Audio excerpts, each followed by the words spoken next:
before our other colleagues will come and join us, let's speak about let's speak a little. And my name is Oksana Bogolyubova. I'm going to moderate today's meeting. And before I was thinking before about our experience.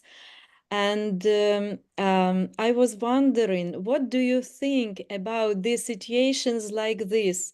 When the meeting starts, online meeting, I mean, it's just our normal life, and we have, all of us have a lot of such meetings every day, probably, right? And what do you think about the situation when the meetings, when we come to some meeting and it is silence? Is it comfortable? Is it okay just holding your time for your business, your tasks? Oh, probably not. Or maybe it would be better to be filled. The silence, I mean, this pause should be filled with something, with some conversation, additional conversation, small talk, whatever. What do you think about it? Could you please write down in the chat or just say it? What is your opinion? Better to have small talk. Thank you, Anastasia. I think this as well. That's why I'm trying. I'm trying to say something, and something not so boring. Maybe not about the weather, but the weather is not boring always. But probably something interesting, and I suppose it is also the part of our experience, right? This behavior during our meetings, during our online meetings. It is always customer experience, and I was wondering if it were interesting for you to get information about the preferences of the audience, of what they prefer, to keep silent or communicate. Is it interesting or not? What do you think? Share your opinion. Hi, Oksana. My name is Sergey, and first of all, it's nice to see you as a moderator for this meeting. I absolutely agree with you that if I were in your shoes, I wouldn't feel myself quite comfortable in case of silence. Therefore, this 5 minutes icebreaker is very good. Indeed, we're trying to connect from different locations. Maybe we can start by actually sharing the news. What is the weather like in each location? I'm joining you from Bucharest, and great. The sun is shining. The weather is really nice. And what about you, if you can share? I'm in Berlin. I'm in Berlin, Germany, and the weather is not very good today. We have somehow colder and not so nice spring as it was a couple of days ago. But I hope tomorrow we will get better weather, probably more sun and so on. It's a great idea, Sergey. Thank you very much. All of you people, where are you from? Let us make our conference, our marathon is like really worldwide. We are from very different places.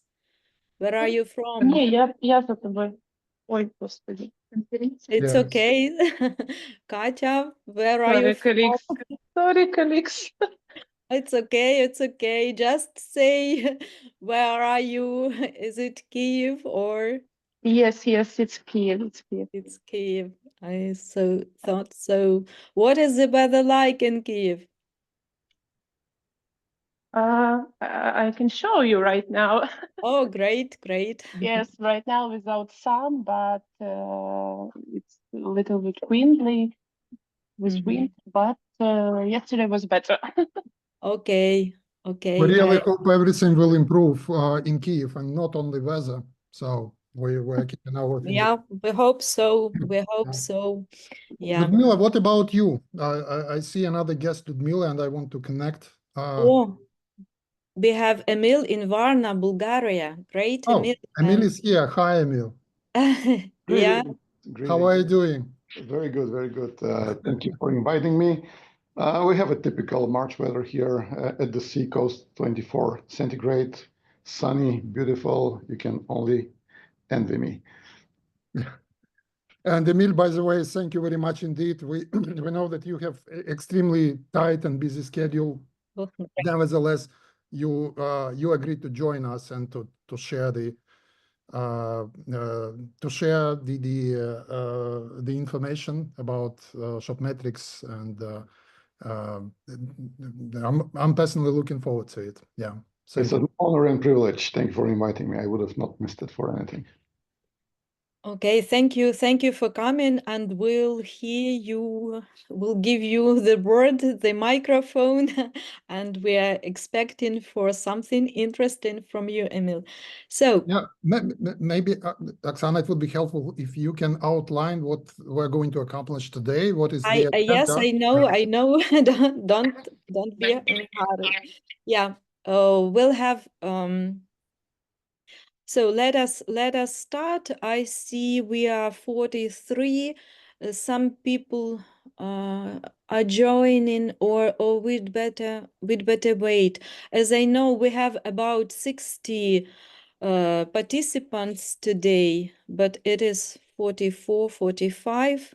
Okay, let us wait some couple of minutes, and then I will start showing my presentation and telling about the details of our today's meeting, right? I see that the number of participants doesn't grow. 46. Okay, let us start. I believe it's some couple of minutes, some technical issues. I will show you the presentation.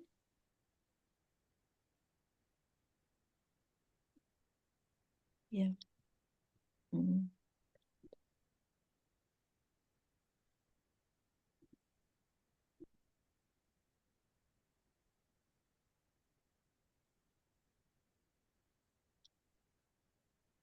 Can you see my screen? Great. So today we will have our CX Marathon 2.0. We will speak about Trends and Challenges 2025. This year, Trends and Challenges. It's our second marathon, as you can understand, and we are going to make these events regularly, twice a year. So the next one we are going to have on November of this year. So welcome, please, and stay with us. Once again, good afternoon, everyone, and welcome to our CX Marathon 2.0. We are very, very excited to have you join us to this discussion. We hope it will be insightful, it will be interesting, it would be interactive, inspiring, and so on. And you will have some more additional information, despite you are all already customer experience professional. You will get more and more information, someone's experience, and probably you could use those experiences in your work, and it will be helpful, or probably you will understand that you are doing everything all right, and I hope you do. It's also very, very important to understand that you are on these trends, and you are online with the innovative world. So As I already said, my name is Oksana Bogolyubova. I'm head of research technology for Service International. I have a quite long experience in the sphere of research and customer experience. That is why we are going to speak the same language with you. Speaking about the language, let me explain some technical moments. As you already understood, our spoken language today is English. And if you are not very comfortable with English, you can switch it to your preferred language. It is very easy to do. Here's the instruction. On the bottom of your panel, you can see this 3 points button, right? And if you don't see it, it can be hidden with this sign of 3 points, 3-point sign. It is additional menu, and you can find it there. So you can choose speaking language as English because it is English, and change it to the language you prefer. My caption language should be used to Ukrainian, Kazakh, Italian, whatever you want. Okay. Okay, I don't see you. I don't see you. Okay. So. Okay, Oksana. Thank you, thank you, Oleg. Thank you. So let us turn to the detail of our presentation. We didn't make a slide about the timing of our meeting, but I will say it in words. We will have 5 speakers today. We start with Zhanar Zhailaulova, the overall our meeting will last about 2 hours and a half. We will have the 5 speakers, very different and very interesting, I hope. And after every speaker, you can ask questions, whatever you would like to know, whatever you would like to ask the speaker. And our first speaker is Zhanar. As I already said, she is the very bright, intelligent, and experienced professional. She is marketing and sales director of Fly Aristan. And the most vivid fact about Zhanar, I suppose, it's that she won the Best CMO of the Year prize some couple of years ago. That's why it is the professional who knows the best what to do, who knows how to reach the result, and she will tell us about customer experience trends of this year. Let us listen. Zhanar, are you here? Thank you, Oksana. Can you hear me? Yes, of course. Can you see me? Thank Can you. you hear me? Can you see me? Yeah. Okay, that's good. Oh, thank you for such a wonderful introduction. I probably stop sharing and you share your screen with your yes, presentation. let me share my screen, yes. Thank you. Yes. Thank you again for invitation. It's been already a couple of years. It's become a tradition that I'm here at this wonderful platform, sharing the insights, what we're doing when it comes to customer experience. Thank you so much. Let me share my screen first. Can you see it? Can you see the screen? Yeah, Yes, everything's fine. Okay, just a second. Yes. So can you see me? Because I think it's sunny where I sit. Anyway, you probably see me and hear me. Yeah, and we know what is the weather like in Kazakhstan. Yes. Already. Today is bright sunny, yes, but it's already 5 o'clock evening, so it's Okay. sun is going down. Thank you so much. As I said, I've been privileged to give this presentation over a couple of last 2 years, and it's been great experience.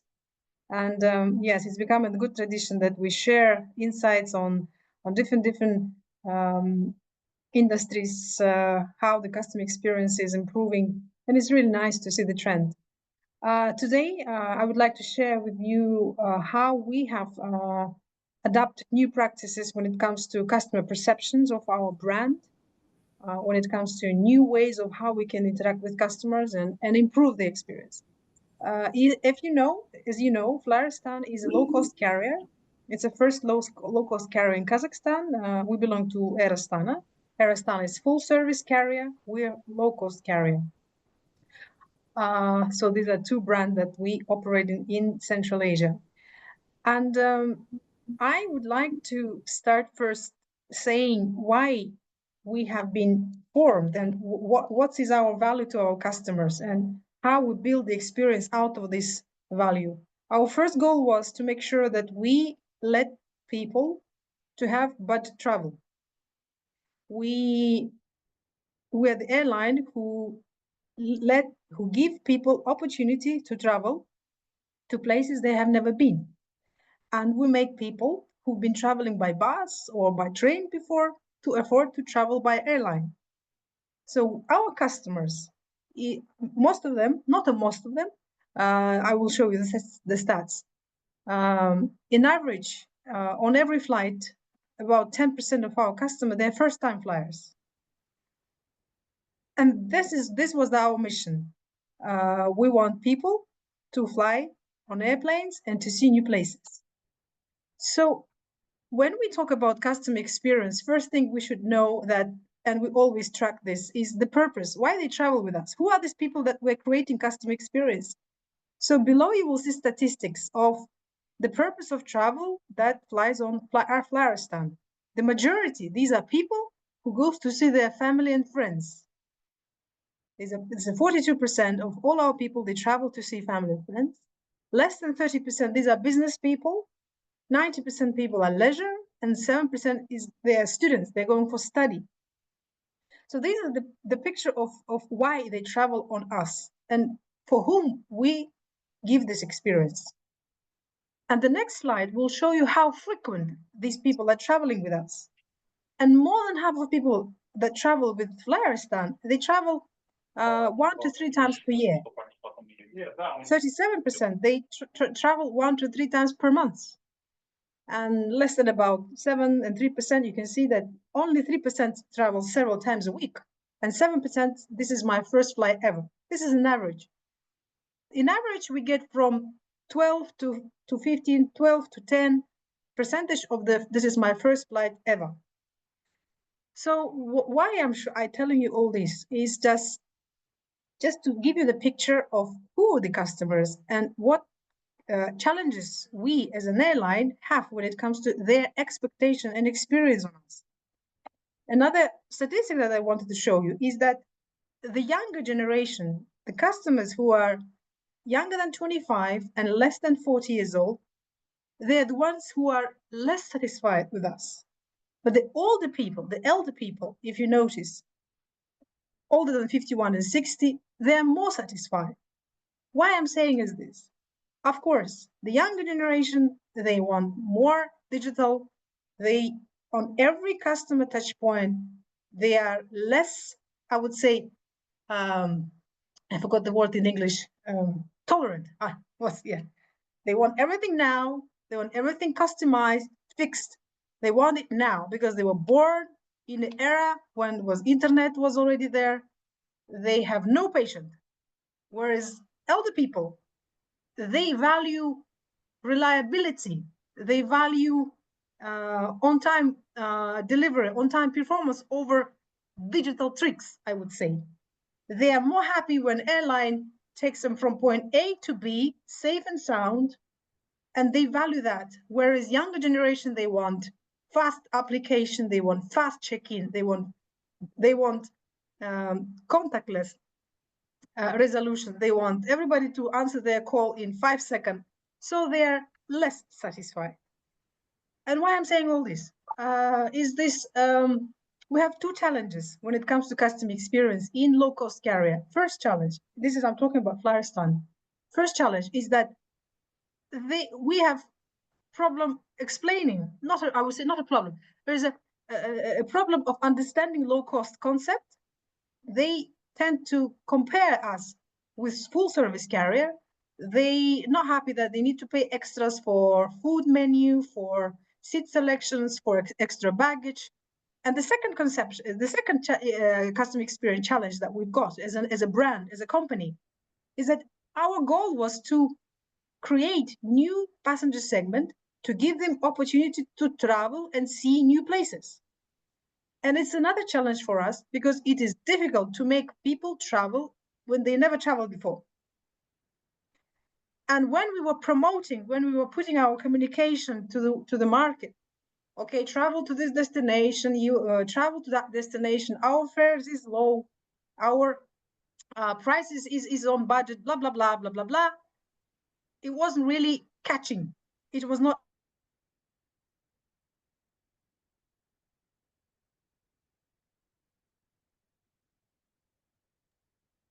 Probably have some technical problems, right? Can you hear Janar?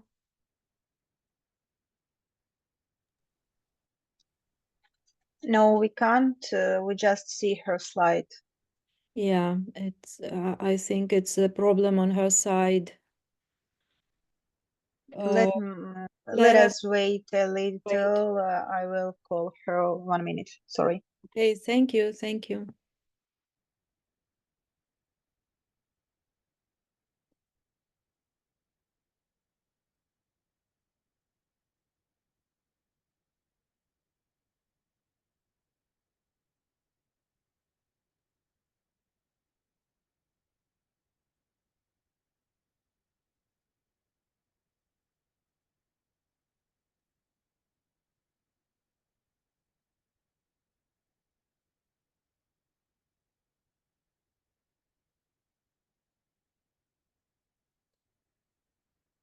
Okay, let us until we're gonna have this situation when nothing happens, right? And we're watching the empty screen. So let us maybe discuss what Janar has said.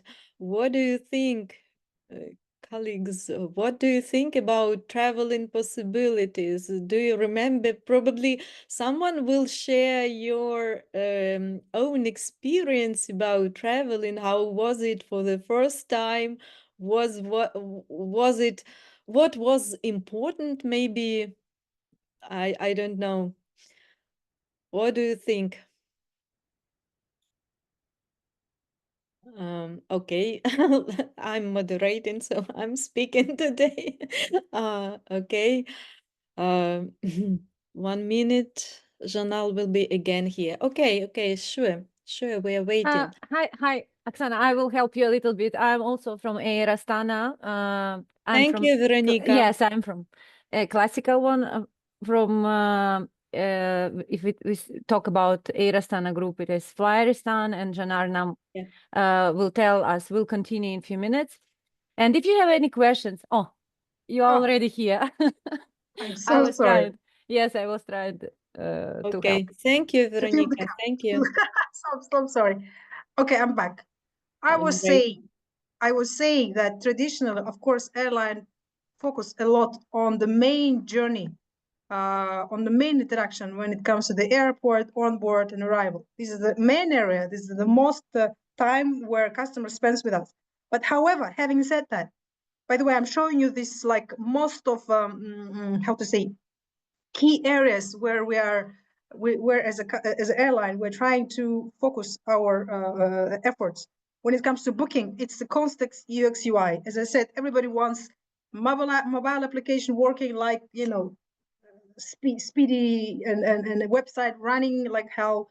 They want call center to be responsive in 5 seconds. When it comes to airport, they want airline to handle delays handling very smoothly. When it comes to baggage policy, especially from low-cost airlines. On board for the low-cost carriers, they want onboard comfort. They don't want to pay extra on extra payment on food and etc. This is all that we normally and always focus as a main customer touch point when it comes to onboard, airport, and arrival.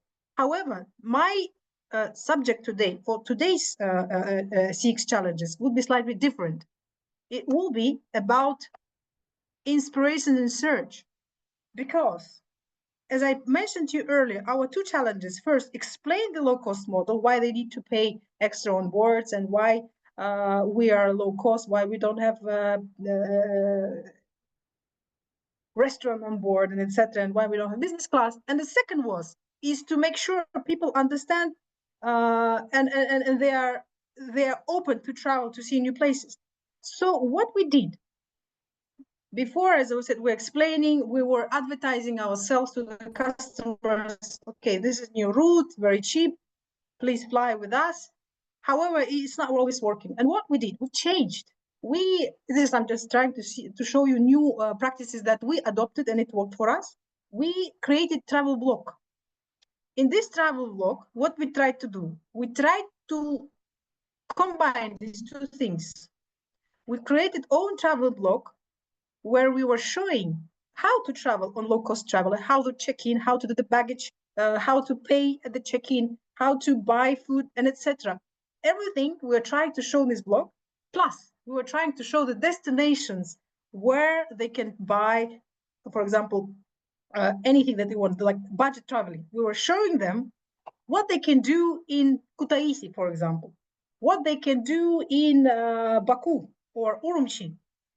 Instead of pushing and advertising to the customers the route that, okay, Aktau, Baku, the flight costs blah, blah, blah.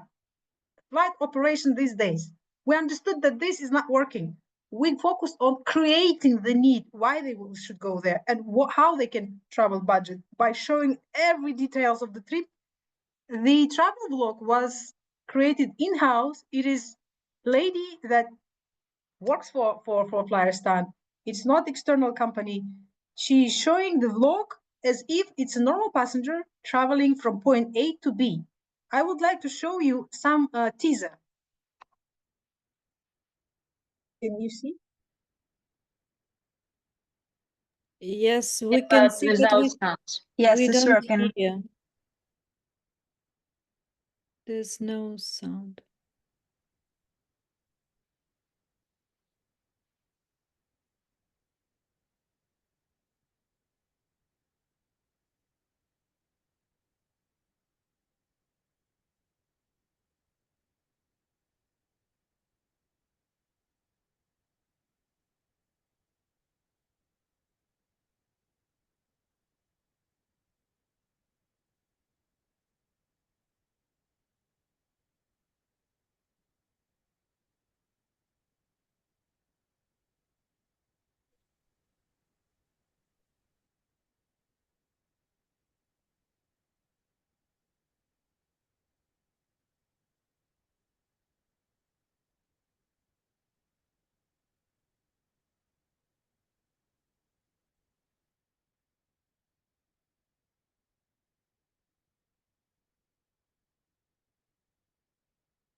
So I was showing this,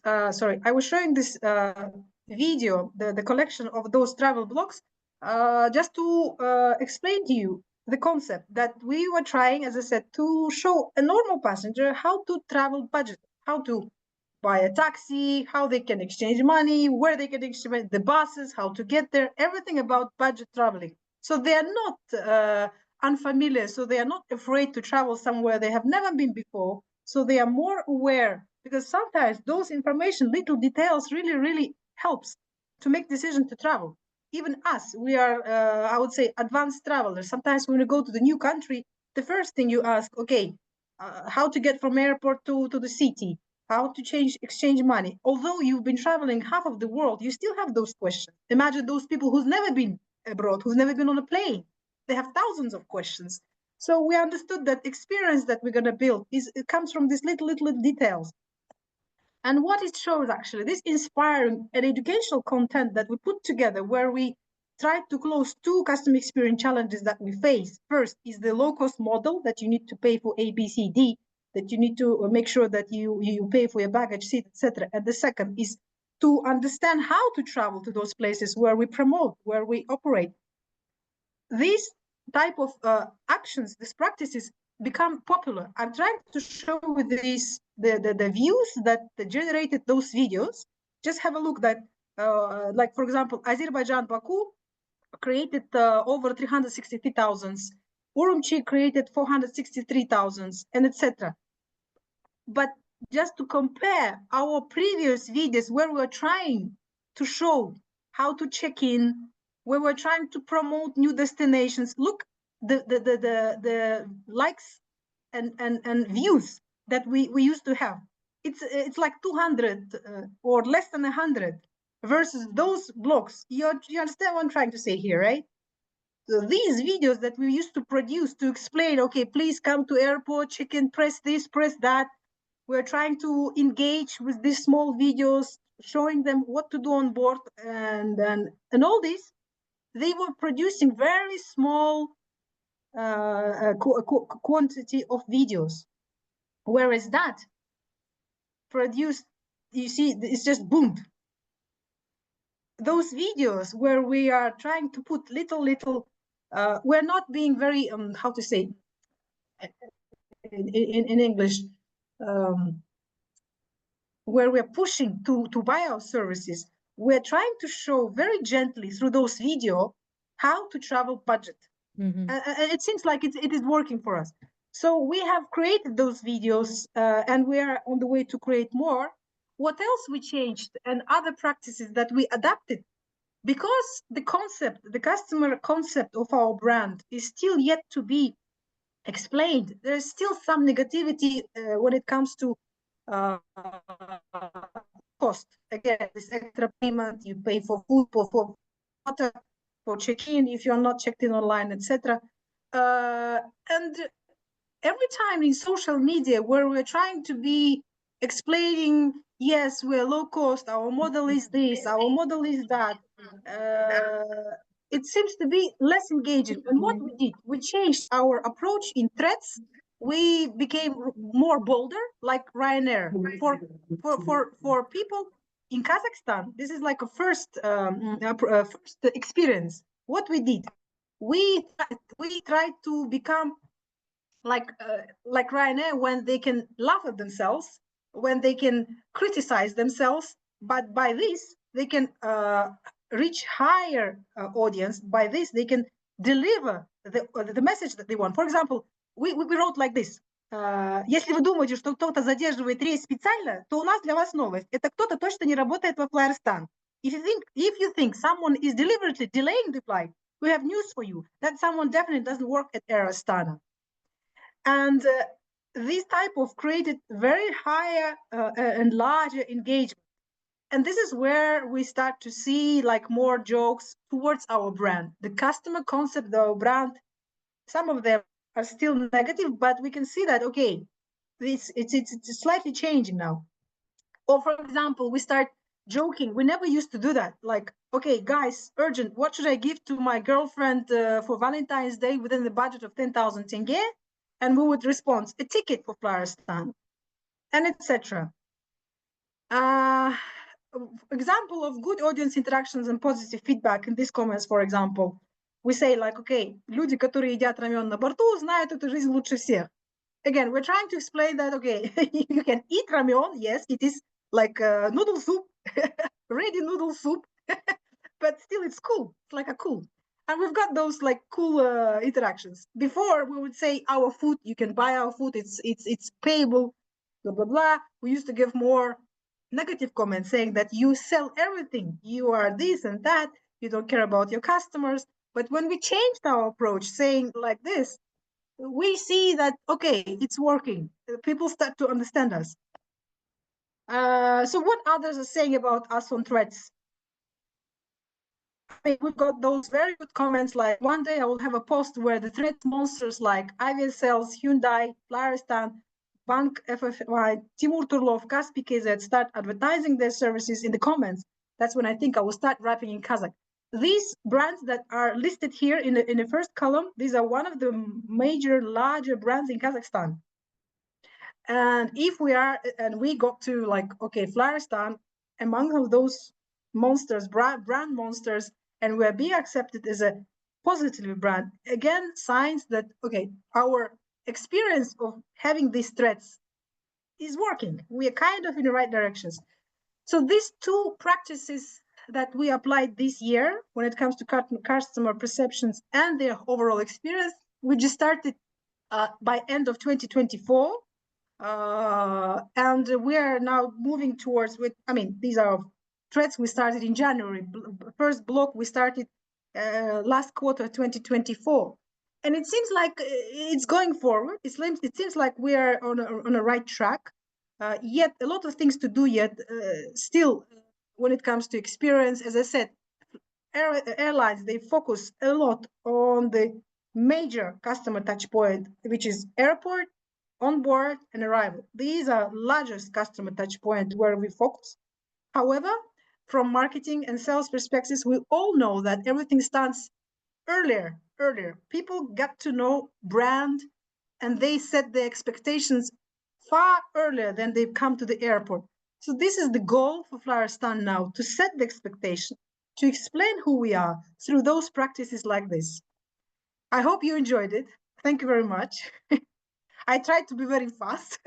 Yes, thank you very much. It was very, very interesting and emotional, and you got some messages in chat. Please look at them. And we all of us think that it was the great ideas that you described, and it's always interesting when we see that when the brands move from some solid and business language and figures to more human behavior, to some humor, to some emotional things, and it always comes to something very, very interesting, something new, and better results. When you concentrate not so much on figures, you've got better figures.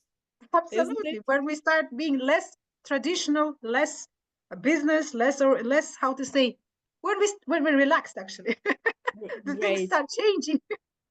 Great experience. Thank you for sharing, and we wish you more and more success and wait more your cases. And now Veronica would like to prolong, yes, to add something, because I wanted to present you, and we've got your name on this slide, but if you already switched your presentation, okay, I'll tell about you a bit later. You have your word, please. Okay, colleagues, I will be very fast. I have only a few slides. So when we are talking about trends and challenge, because when we are talking about trends and challenges, 2025, I wanted to share our vision, our direction, where we are actually moving in customer experience here at Astana. And the name of my presentation, Customer Experience Elevated in Art of Hospitality, because we are looking already on the wider picture.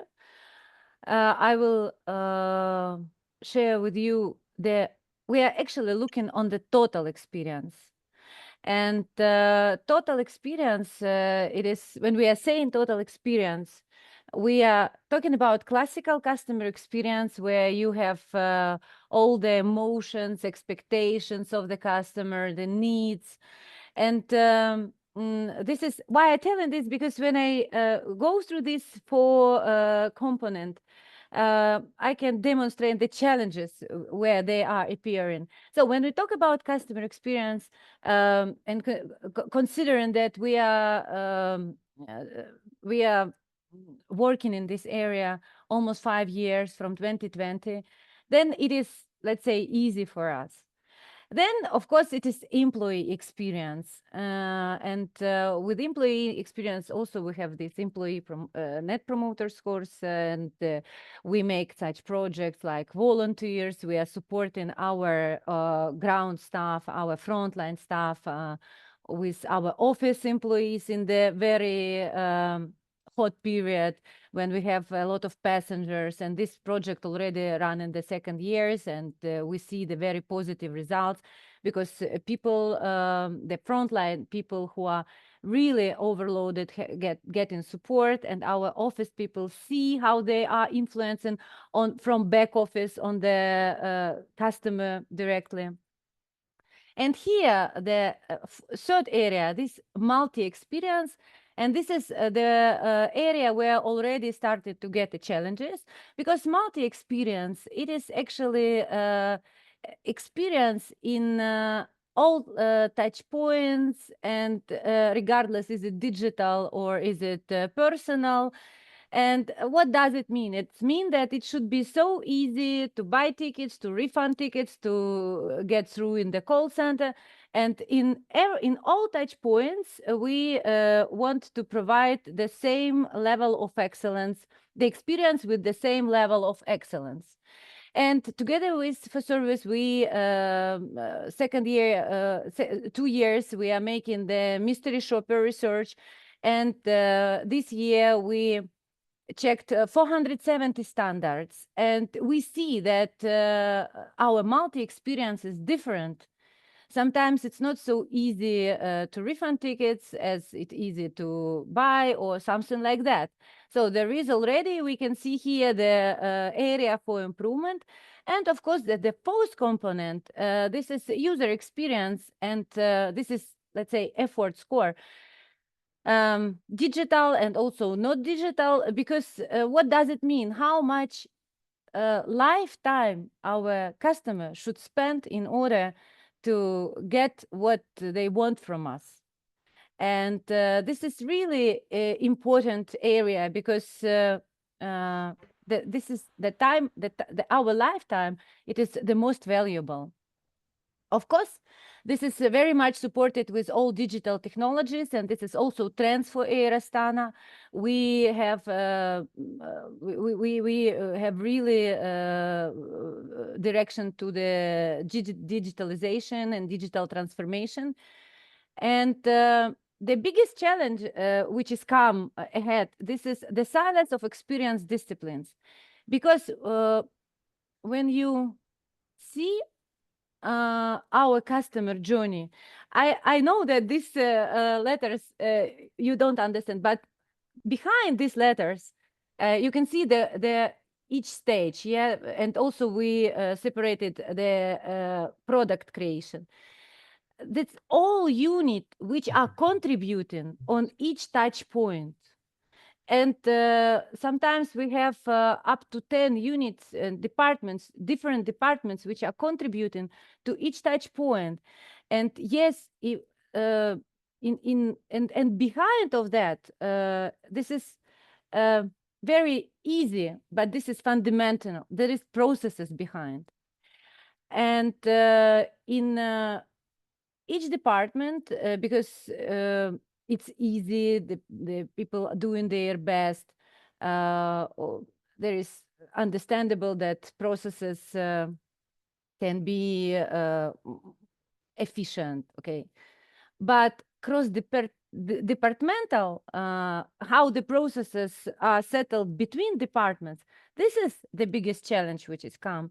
And that is why this year we are launching a big project. We will make this process map analysis. This is very, let's say, basic, but very necessary things across the whole customer journey, because we need to see how everything match to how these processes how these processes support these 4 areas of experience, of the total experience, which we are now looking at the strategy, I would say. That's it from my side. I don't know, maybe you have a questions. This is our this is key message that sometimes very easy things can make a very not easy but simple. Yes, when you think about Evident, processes, I would yes, say. it's even difficult. It's even difficult to explain to management because it is actually working. And when it is working, nobody is thinking that, oh, okay, why we should do this? Why we should do such a massive check? It is a lot of, because everybody is always busy. Everybody has its own duties. And why we need to invest in that time? And at the end of the day, the processes and these cross-functional processes, this is what make a huge difference for our customer and for our employees. And coming back to the total experience is not about making just one experience better, but creating a shared superior experience for people, regardless of what their role play in organization, by interlinking these 4 key areas. And of course, delivering this perfect experience to our passengers. Okay, thank you. Thank you, Veronica, very much. It was very interesting. And I agree with you 100%. Sometimes things look like evident, simple, and why should we do it as everyone does it? Probably sometimes they are not clear. But we should use every experience, every kind of experience to understand our employees, customers, whatnot, to make this journey better, right? Okay. Thank you. Dear colleagues, do you have any questions to Janar and Veronica about their great experience? Meanwhile, I just want to say that it's a great team Air Astana, great team Farestan, and we're glad to work with you for a long time, and we hope for our during extension for us company, and thanks a lot for what you do for your customers. It's great, really great. I know how much effort you make every day, and it's true love. Thank you very much. Yes, feelings are very mutual. Yes. Feelings are mutual. Thank you so much. Okay, thank you. We have to move on because it's we have our timing and we are a little bit over our timing. So thank you, the previous speakers. Thank you again. And let me introduce Emil Tsankov, who is CEO and co-founder of Research Metrics. And Emil is a person who is engaged in creation of ecosystems, of tools and services for research businesses. So it is the person who probably create in some years something new, but not only NPS. And he is the person who will show us how to work with all those metrics. And I suppose the presentation will be about that. I'm not sure. I've never seen it. Okay, Emil, microphone is yours. Please tell us about Synergetic CX. Thank you very much. Let me first share my screen. And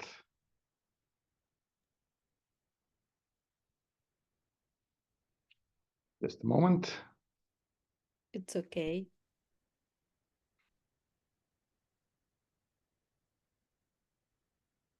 There's some security settings here.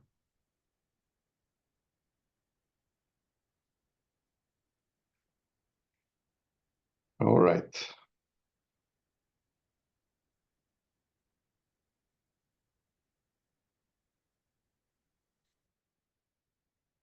There we go. Can you see my screen now?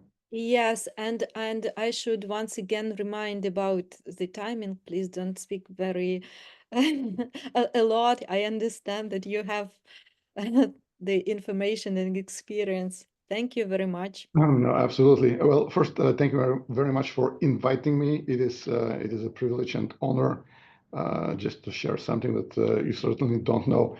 We have been Research Metrics have been working with ForService before Research Metrics was called Research Metrics and before ForService was actually called ForService. So this goes almost 20 years ago. So we have a lot of histories together.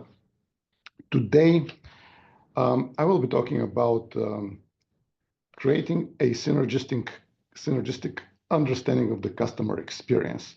And I want to first start with a thank you to Veronica and Janar for, especially Veronica, for setting the stage for what I'll be talking about, especially talking about the customer journey. It is very rare to see a company understanding the customer journey, especially in more than 5 steps. And I see this 10+1 steps. And when including the product design, that's really innovative. And this is coming from me as a person who lives for product design. That's really my thing. So anyway, thank you again for inviting me. With regards to trends and challenges, what we realized, especially after COVID, we saw what I can characterize as a little bit about a mix of confusion and uncertainty with regards to how we should address the problem of understanding the customer experience. And I have been in this business for more than 25 years, and we have worked with a lot of brands all over the world. And I had the privilege of knowing a lot of processes from the kitchen and from many aspects even.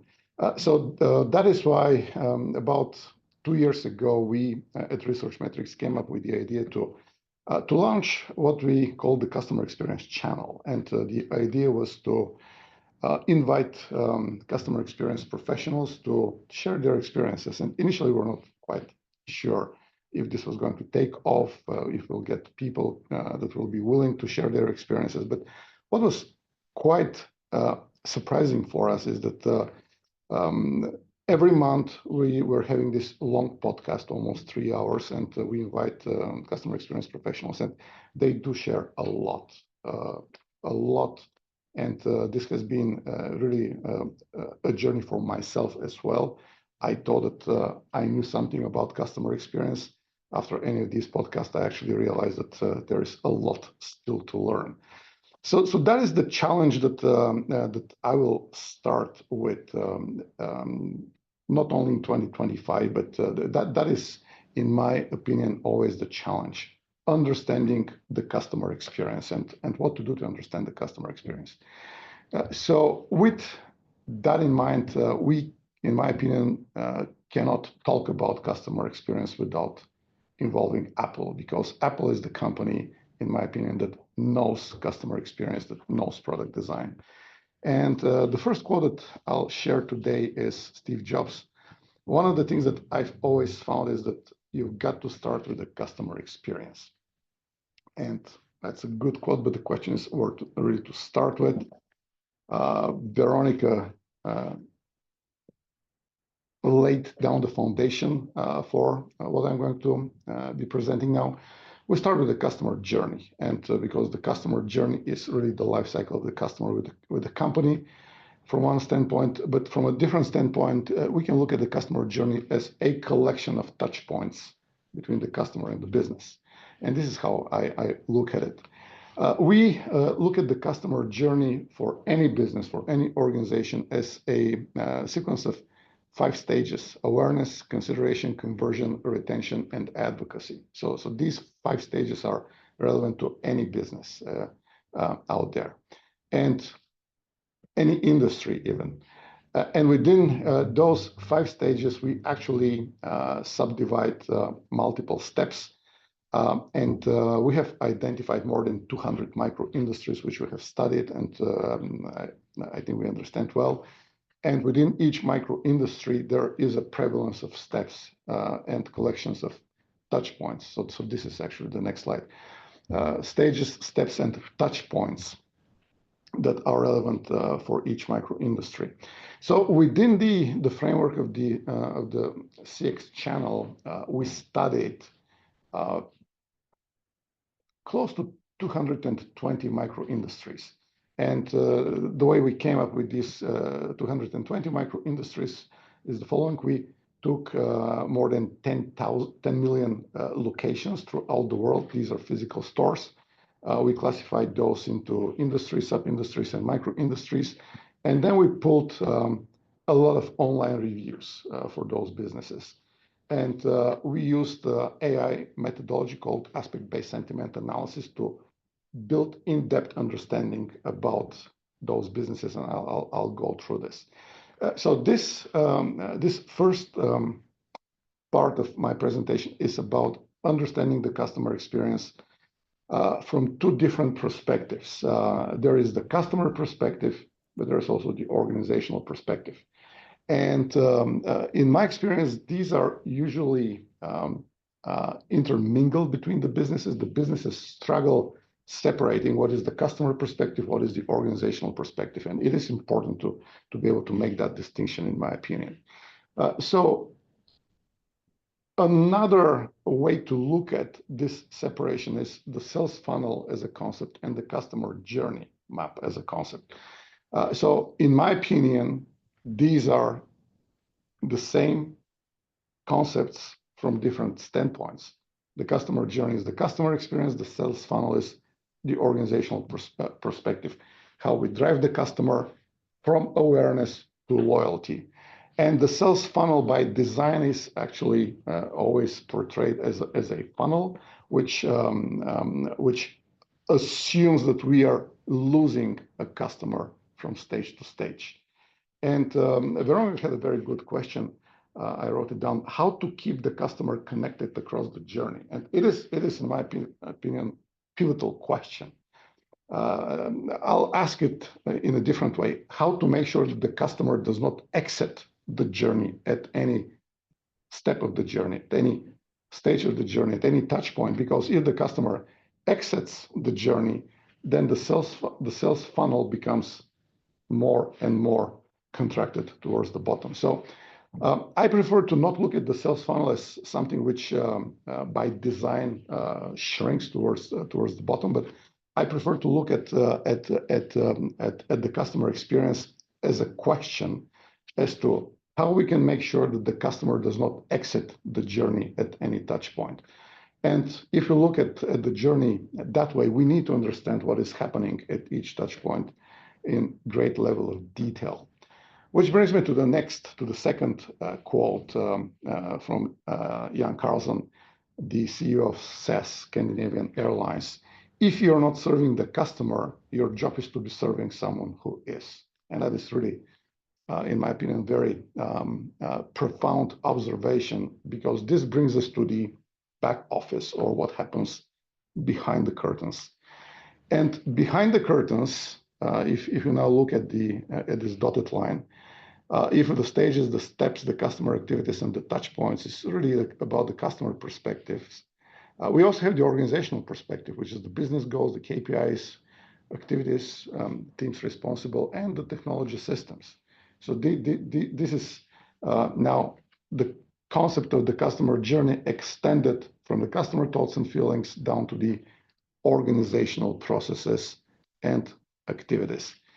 And when we think about the value proposition of the business and what is the value that the business delivers to its customers, we, from an organizational perspective, the value mix or the marketing mix, as it is more commonly referred to, has multiple facets. So we know from school, from the universities, that traditionally we're talking about the 4P marketing mix: product, place, price, promotion. But when we talk about service, we need to extend this to the 7P marketing mix, adding people, processes, and physical evidence. And so from a mix standpoint, we have the marketing mix elements, which are the 7Ps. And then for each micro industry, there are the marketing mix element features. And this can be drilled down further if there is a will to do that. But the point here that I want to make is that we need to understand that there is a customer perspective and there is a business perspective. And although they look at the same touch point, they see it quite differently always. And this brings me to the third quote from Robin Sharma: what gets measured gets improved. And this is really about not just understanding the customer experience, but also measuring and improving the customer experience. So as far as we're concerned, we talk about 4 steps in the process: acquire, analyze, act, achieve. Acquiring data about the customer interactions, analyzing, acting on that data to achieve excellence. Achieve excellence is really what I think should be the ultimate objective of any organization with regards to its relationship with its customers. And here, what I'm not sure if you see this, if you're seeing this menu on the side, I apologize. Yes, we do see your screen. Okay, good. Everything's So fine. with regards to measuring the customer experience, and this is really where we get to the meat of this presentation. The point that I want to make here is that there are many tools, and there is no one tool that fits all objectives. And what we need to understand is what are the tools that we possess in our arsenal and how to use these measurement tools to the best of their abilities. A lot of the confusion, especially during the COVID time, there's at one point, there's an NPS obsession, I would say, which did not last more than 1 year, because any tool has its strengths and weaknesses. And at that point, we decided to actually create this chart and to compare the online reviews and ratings, the voice of the customer surveys, the mystery shop evaluations, and internal quality and process evaluations, with a simple objective to explain that they do not compete with each other. They complement each other, and they should all be used correctly to paint the most as accurate picture of the customer experience as possible. And that is how it came up with this concept of the synergistic customer experience program, or synergistic customer experience measurement, if you will. Sorry, I have a question. Is it okay to answer? Otherwise, yes. The objective, internal quality and process evaluation. Mm-hmm. So do you think that internal quality and process evaluation by company is more objective than voice of the customer? Yes, 100%, because it is objective by design. Now, the implementation may be allowing for these measurements to not be objective, but realistically, these measurements, especially in 2025. So let me jump forward, and I'll come back to this, because we're talking about trends as well. So in 2025 and forward, these internal quality and process evaluations will be done mostly by sensory visual camera inputs and will be processed with artificial intelligence models. So I know that when people are involved, there is an element of subjectivity, but 2025 and onwards, there will be no subjectivity in the internal quality and process evaluations because of how they will be employed and deployed. Does this answer the question? Yes, and you're suggesting that they will be employed by AI. They will be deployed by the companies, but the analysis will be done by artificial intelligence models. Yeah. So I can give you an example. Think about footfall. Think about cleanliness. Think about in a restaurant, the kitchen. If the process follows the correct steps, everything is now. Today we have the tools and the models to capture all that and to analyze it in real time. So I know that this is not quite still. The uptake with regards to the business is not quite there because these methodologies are just becoming available in the past couple of months. But this is the way of the future, and it's happening. Okay. All right. So, but thank you very much for the question. And there are obviously more methodologies, but these are on the highest level, these are the groups and the categories: objective, subjective, online reviews, ratings, voice of the customer surveys, mystery shop evaluations, internal quality and process evaluations. And so another way to look at that, and this is really how we portray the Synergistic CX program, is like this, because the objective is to also include the supplemental measurements, retail operations, and employee feedback.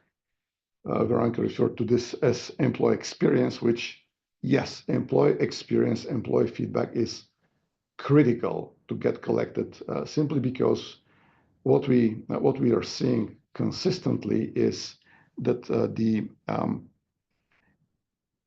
way that employees see the business has a very strong positive correlation with the final performance results. And I'm not going to get into that because it's a very deep topic, but it is very important.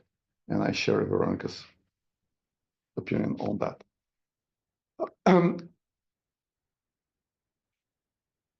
As I said, these methods and methodologies have their strengths and weaknesses, and what we need to understand what these are so that we can deploy those correctly. Online reviews and ratings, voice of the customer surveys, these are very easy to deploy. They're very inexpensive, but they only touch the surface. Why do they touch the surface? Because you have almost no control as to how many reviews you'll get. You'll not get many reviews.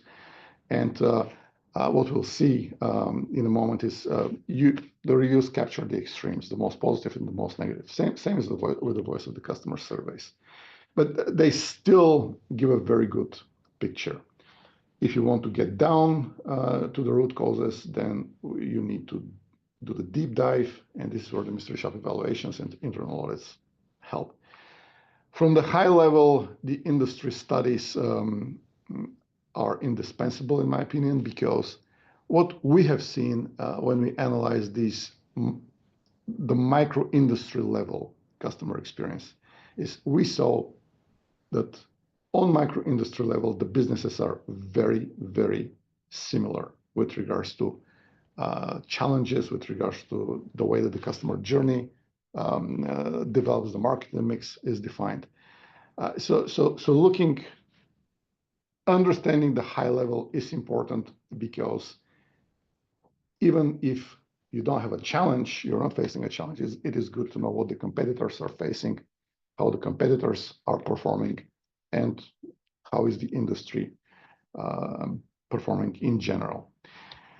So what I'm going to do is I'm going to share with you very briefly results from the last 4 podcasts that we did for micro industries, car rentals, fashion and jewelry accessories, flower shops, and perfumeries.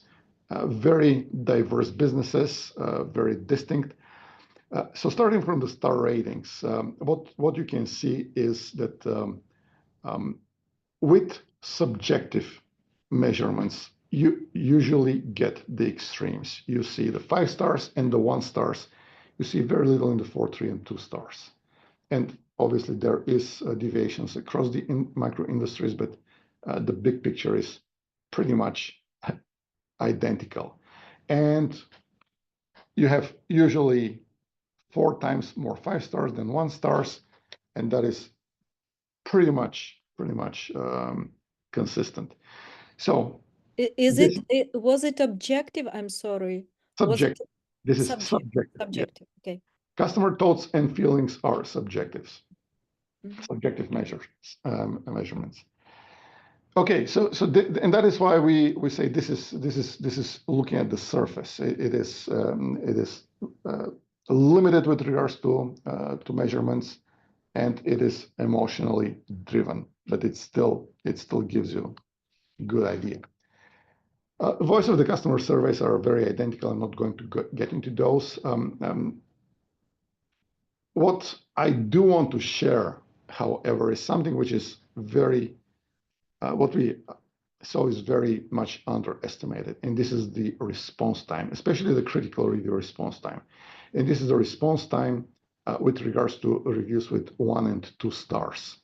And what we saw is that businesses fail to respond to critical reviews, and that is the norm. And this is the red area on these pie charts. Critical is never responded. A critical review is, so the dark red is a critical review, never responded. So we get from 90% in accessories, 80%, 70%. Car rentals is a little bit better, but this is simply because they have the worst customer journey. So it's a combination of multiple factors. The next thing that I want to emphasize on is the marketing mix elements, and this is the distribution with regards to what customers are talking about. And what we see is that the customers are talking mostly about people, and this is with the exception of flower shops where product is more than 35%, if I can see it visually well, from all the discussions. And this is important because if we go back to the 4 Ps in the marketing mix, and if we discard the people, we're going to miss the most important element. So people, product, process, and price is the 4th. And we see this on and on and on. People, product, and process usually take more than 8% of the conversations, regardless of the micro industry. Marketing mix experiences. This is the negative versus positive aspects discussed. These vary across the micro industries, but what we do see is that there is a lot of a relatively high number of negative topics discussed, and the flower shops are an exception, really, with regards to the number of negative experiences. The norm is the car rentals, the accessories, and the perfumeries. What we see here, this is the norm, and the norm is that about between 20 and 25 of the experiences are negative with regards to the marketing mix. The next is the customer journey. So what we're doing here is we took all the conversations and we actually drew the customer journey based on the conversations. And what we see is there's a consistent fallout in performance at the end of the conversion, the beginning of the retention step. So, and this is not all these 4 industries. We actually have done 8 podcasts so far with 8 in-depth industry studies. This is the norm, and this is something to pay attention to. What happens at the end of the conversion, the beginning of the retention.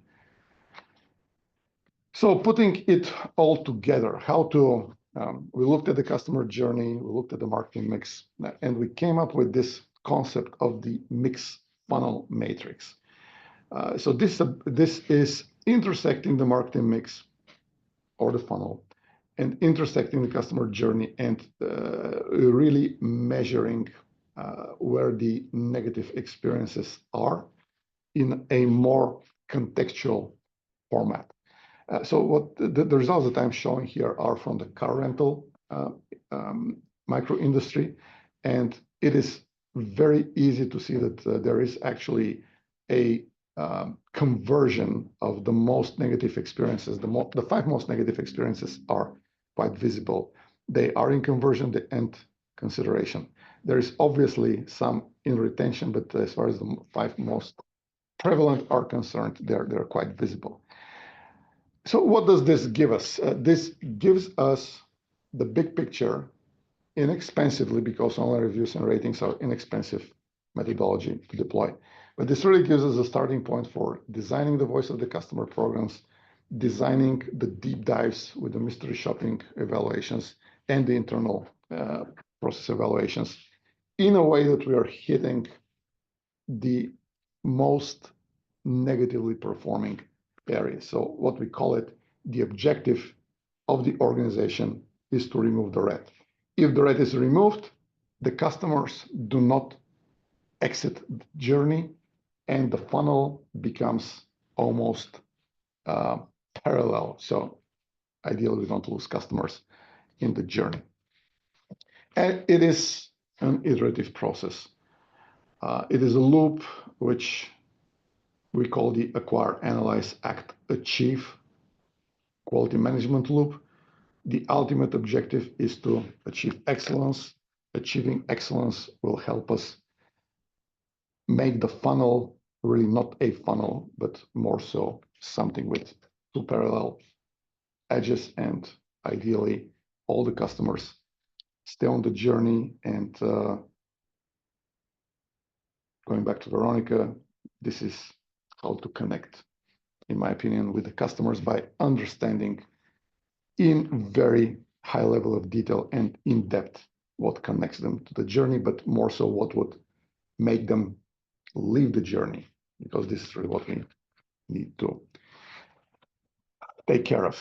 So trends, simply 2025 sensor-based AI in objective. That is a very strong trend. It is going to be very prevalent. It's already starting. And this is, in my opinion, the most important trend in 2025, because this is going to give us a lot of visibility with regards to the journey, the mix, and the mix funnel matrix. Thank you very much. It was a privilege to be with you today. Thank you very much, Emil. It was very interesting. I wanted to ask you a lot of times about more and more details, and I can say the feature, the things which are the important, and I agree with that, but we don't have time just for saying that again and again. I think we will have more cooperation with you, and probably our guests will be interested in cooperation with your company, and we should give them the contacts, and probably it will be new interesting project. And I hope you will give us some new metrics in the closest time, so we could measure the customer experience and to combine all together the subjective, objective metrics and so on. And we'll get more success for that. And thank you for so deep work, because I know how difficult it is to work hard and long time before you've got some results. It's unbelievable. Thank you. Welcome. The information is available on the cxchannel.com. We actually publish the magazines free of charge in PDF format. So you can download the last. You can watch the last 4 podcasts, and you can just download the magazines. We explain in depth what we are doing during these industry study podcasts. Yes, Emil, I just shared the link to your channel on the YouTube with the rest of the participants. Thank you very much indeed for your presentation. Thank you. Thank you. It was a Thank you. Thank you. Dear colleagues, do you have any questions more? I think it's better to ask now than after all the presentations. Yes, Welcome. Emil, thank you very much. It was very valuable because it's very interlinked with the way how we see it now on this stage of our CX evaluation. My question is, when you were saying that the customer leave customer journey, maybe I understood it wrongly. What does it mean exactly? That he is not becoming a customer, or the journey is going in a disruption way, not by scenario? What exactly? Well, I think about it very simplistically. The customer starts the journey because you're pursuing the customer, and at one point the customer exits out, doesn't convert, or doesn't do a repeat purchase, or doesn't do the advocacy loyalty stage. So at any point when the customer exits out the journey, in essence, this means that you're losing the customer at that step of the journey, at that touch point of the journey. So this is what I mean. The customer exiting the journey means that the customer is having the journey, and the customer says enough with that company, and So in fact, it's that customer not anymore becoming the customer. So he is because when I see our customer journey, we take from booking stage, from dreaming to dreaming, but this is actually there is no option. There is really few options when he cannot exit from aircraft. He even on the ground when he has check-in process. Yes, there can be disruption, but anyway, he will continue at least to finish this flight. Okay, so when he's exiting, it means that he's not anymore with us, not anymore our customer. Correct, but the way that we look at the journey from awareness to advocacy. So we're not only looking at the conversion. So the conversion is very deterministic. It is important, obviously, and you can measure the exit at any touch point. Obviously, when the customer gets into the plane, it's difficult to get off the plane, although yes, in most cases. But when you look at the journey holistically from awareness to advocacy, it's really a different picture, and it is important to keep the customer on the journey, not exit the journey. So in fact, our view to journey, it's only part of the journey which you are now talking about, because it's from awareness to advocacy. So it's maybe, Correct. Thank you very much. Correct. Thank you. Yeah, it was really helpful and valuable. Thank you very much, Emil. Thank you. And it's really refreshing to see someone talking about the customer journey, product design, and employee experience in the same 5-minute presentation. It was quite refreshing. Thank you as well. Thank you. Great. Thank you. Thank you. And let us move further. Our next speaker is Anna Padalka, our beautiful, smart senior sociologist. And I should say that Anna has a scientific degree in sociology, and she is always deep diving into sociological issues, and she is understanding how the processes, social processes are going on. And her today's presentation has nothing to do with some joy or very pleasant probably things. She will speak about the social attitudes and inclusions of Ukrainians during wartime. It is our reality, and we should accept it, even we have not very pleasant situation. So and probably find something pleasant even in these times. Yeah. Anya, please, the microphone is yours. Thank you. Hello, everyone. Thank you for being here today. And before I begin, I'd like to apologize for my voice. I'm not feeling my best today, but I didn't want to miss a chance to share some important insights with you. So yeah, my name is Anna Padalka, and I'm a sociologist, researcher, and head of sociological unit of a service group.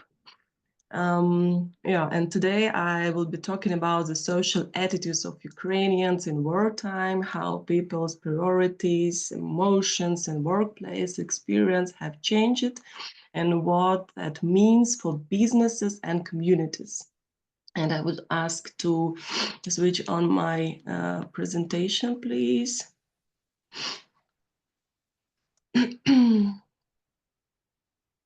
Super. Thank you, Alina. Can you make it full screen, please? Perfect. Yeah, the topic is Ukrainians in wartime, social attitudes and workplace inclusion. And I would like to start with that, that employers are not just workers, they are also parents, friends, volunteers, displaced individuals or veterans, and they come to work. When they come to work, they bring their experience, their emotions and concerns with them. So why should businesses pay attention to this? Work is just one of many social roles that people play every day. Knowing what employees go through helps create a better work environment. And war has changed people's priorities and attitudes, and businesses need to adapt. So this presentation is based on various studies we have conducted over the past year, and the numbers reflect real people experiences, their emotions, challenges, and shifting perspectives. It's not just statistic, it's a way to better understand those you work with and create a more supportive and effective workplace in today's Ukraine. Yeah, thank you, Lina. I also would like to start with some background. To understand the present, we must look at the recent past. War affects all aspects of life. It's not just about military action, it's about how people rebuild their daily routines, workplaces, and support system, and in the face of ongoing changes and challenges. So the response to war can be seen in three case phases. So first is an invasion. The first weeks were about survival. Millions had to flee, families were separated, and economic activity was disrupted. Then became adaptation. So over time, communities and businesses adjusted, and remote work became widespread, and local support networks emerged. People found ways to regain stability. And then resilience. So today, Ukrainians are focused on long-term recovery. And wait, I will tell you when to change. Thank you.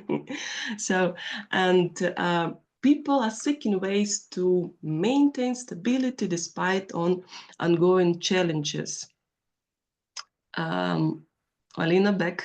It's too early.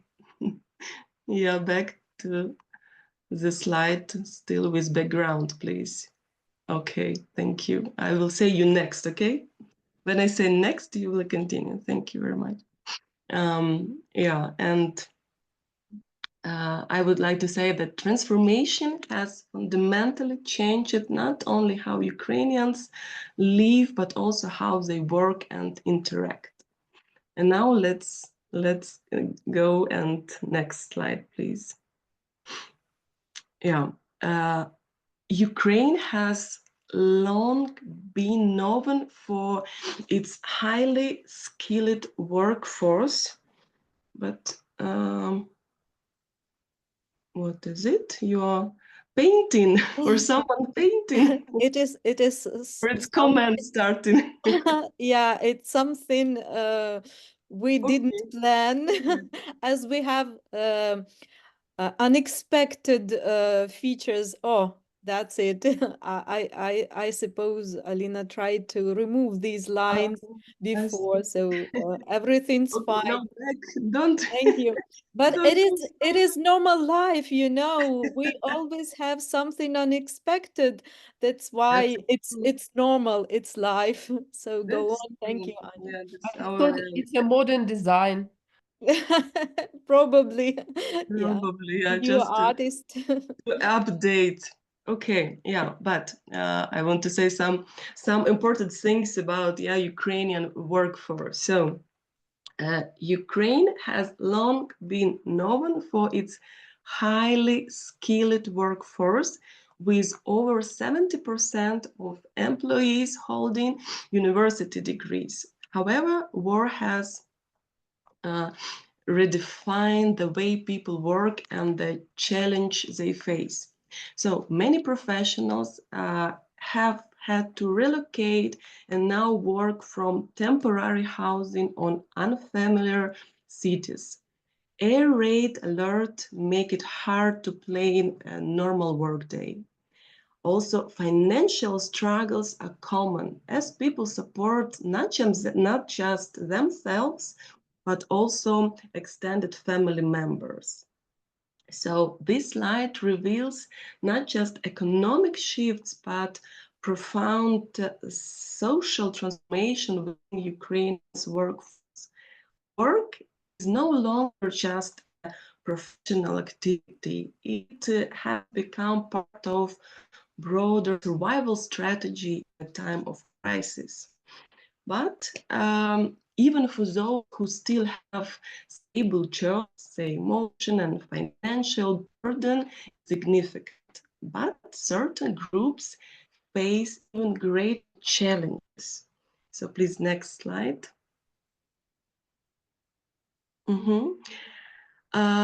And while all Ukrainians face challenges, some groups are impacted more profoundly than others. And these groups are women, veterans, and internally displaced persons. So women face a wage gap and an increased burden of household responsibility, often having to balance work with caregiving. And veterans struggle to reintegrate into the workforce, requiring specialized support, but also bringing unique skills and even discipline. Internally displaced persons must adapt to unfamiliar job markets, frequently accepting positions below their qualifications while also dealing with housing and childcare challenges and so on. So understanding these unique struggles is key to fostering inclusive workplaces that support all employees. So, but what worries Ukrainian most? Next slide, please. Speaking about the key concerns during wartime, I would like to say that while career ambitions and professional growth remain important, they are often overshadowed by more immediate worries. So, according to our studies, 74% of Ukrainian list these like safety of loved ones, these positions they list as their primary concern, fearing for family members. And the second place is personal safety, and 54 are directly afraid for their own lives as air raids and shelling remain a constant threat. And economic security, 39 anxious about losing their income sources and adding financial stress to their daily worries. So these fears hide heavily on mental being, on social climate, and all these influence workplace behavior as well. And also, according to some our studies, the war have significantly shaped the emotional climate in Ukraine, and with widespread feelings of fatigue, tension, and fear. So this is the most heavy feel that Ukrainians during the last years they feel it every day. Unfortunately, it's so. It's very important to know all the social context and social climate that your customer, your co-workers, and also your employees are working. So next slide, please. Yeah, and but there's also some good news, and I would say also about some workplace empathy and support, and attitudes toward mental health in the workplace are shifting. So our studies show that 73% of Ukrainian employees say they would help a struggling colleague. They would not close, they would they would like to be open and they would like to help. 49 respondents said and report that they are more open and accepting attitude toward discussing mental health or some problems that people could be worried and so on. And also 43% note an increase in workplace mental health resources. So this reflects a broader social shift, and people are beginning to see mental well-being as an essential part of daily life, not just a personal issue. It's a time of ongoing stress and uncertainty. Emotional resilience is becoming just as important as professional skills. So workplaces are no longer just places for tasks, different tasks. Yeah, so they are also spaces where people seek stability, understanding, and support. So Hannah, sorry, yes. I have a question. Please. And what those like practical tools companies offer to their employees so that they see that this resource is becoming available for mental health challenges? I mean, what real practices they do? Because this type of mental health challenges is not only for Ukraine. I think those can be yes, for other countries. It would be interesting. I mean, you don't have to answer now, but it will be interesting to know at some point. Yeah, I would say I would have some recommendation at my last slide, but I would say it also would be good for next study for us, because for service also making a lot of research like for I would only suggest that as well. That we could offer probably this kind of research about the employee needs and expectations from the one side, and from the other side the voice of employers. What do they do? What can they do? Yes. Right? It would be really interesting. Thank you for the idea. Thank you. So this growing awareness, that mental health is now a collective concern, shaping both workplace culture and wider social interactions. So yes, thank you, Chinar. Next slide, please. One aspect I also would like to speak about is about Ukrainian culture. So culture factors play a critical role in how mental health is perceived and addressed. So as you can see, resilience and emphasis. So strength is deeply valued in Ukrainian culture. So Ukrainian nation is really strong, and sometimes making it difficult for individuals to admit they need help or to ask help or to speak, to open, and so on. Second is collectivist values. So team-based approaches resonate more than individual therapy. Then practical solutions. So Ukrainians prefer concrete tools over abstract decisions like mental health, environment, intervention must be actionable and solution focused. So recognize that these cultural patterns also maybe it works for another countries. Yeah, so realize that cultural patterns is key to designing effective initiatives or programs, or how you can work with your employees and so on. And next slide, please. So the perception of mental health is evolving, but there is still work to do.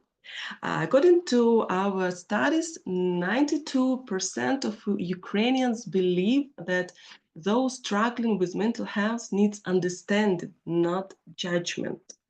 So, and 74 are willing to support friends and colleagues facing psychological difficulties. So these attitudes toward mental health are improving, and people recognize that their needs for support and understanding, and the majority of Ukrainians believe that those struggling emotionally should be not judged but helped. It's a very positive trend. Yeah, so many are so willing to support friends and co-workers facing different problems, not only psychological, financial, and so on. And however, despite this progress, there is still work to do, of course, and openly discussing and properly address it in workplaces and communities. But it's really nice to know about Ukrainians, because these trends we only can see last years. And next slide, please. Yeah, also one more positive trend. There is evidence that mental health awareness in Ukraine is steadily increasing. So nearly half of Ukrainians report improved attitudes toward mental health. So more Ukrainians are becoming aware of mental health issues, and stigma is slowly decreasing. The 5% increase in awareness over the past year show that people are more open to discussing mental well-being and some other problems. So this is a positive trend, but real change will happen when awareness turns into action through better support at work, in communities, in everyday conversation. So, and my next is my last slide. So please, some conclusion. I would like to say that workplaces are more than just places of employment. They're part of the broader social and economic recovery of Ukraine. And to build strong and effective teams, businesses needs to recognize the realities the employees face and creative environments that foster stability and inclusion. So the key steps forwards include understanding employee needs. Yeah, just a question was from Janar about some needs, and it's really needs to be studied and define challenges they face in adapting to new realities. Then developing clear strategies, so implementing practical solutions that improve work conditions and communication. and training leadership. So equipping managers like top management and so on with the skills to support employees effectively. And staying flexible, like because every time something could be wrong and not by plan, so we should be adapting our policies as situations involve. So ultimately, the workplace inclusion not just about ethics. It's about strengthening business, it's improving productivity and contributing into long-term recovery. So our research shows that war has reshaped not only daily life, but also social attitudes and workplace dynamics. Ukrainians continue to adapt and show resilience, but long-term recovery requires more than individual effort. It needs inclusive workplaces and policies that reflect real experiences. So understanding these social shifts is the key for businesses, policymakers, NGOs, and everyone working with people. The more we acknowledge this change, these challenges, then better we can build a stable and productive future together. So thank you for your attention. Great, thank you. Thank you, Anna. Thank you for your positivity. Thank you for your positive attitude. I try to be so. Thank you, and to all Ukrainians that we are still making this tone of positivity, that we show the resilience, that we grow in these fearful times, really, and please let us support Ukraine somehow. Please put the hearts. Just make this. We're all proud of you, of us, because this in this time we show more humanity. That's and it's true. really great. We That's see it what I also. understood, the most vivid idea of your presentation. We have more humanity, and it's great. And it's great that in these hard times we can probably that these hard times reveal some features that are also that are also important in normal times, like mental health, right? But now it is more harsh in Ukraine, and we have paid more attention to this. To each other. Yeah, to each other, Yeah. of course. But I think this experience will be very useful to other people, and I hope the other peoples, the other nations will never have any war. Okay, thank you, Anna. Thank you very much. And do you have any questions to Anna?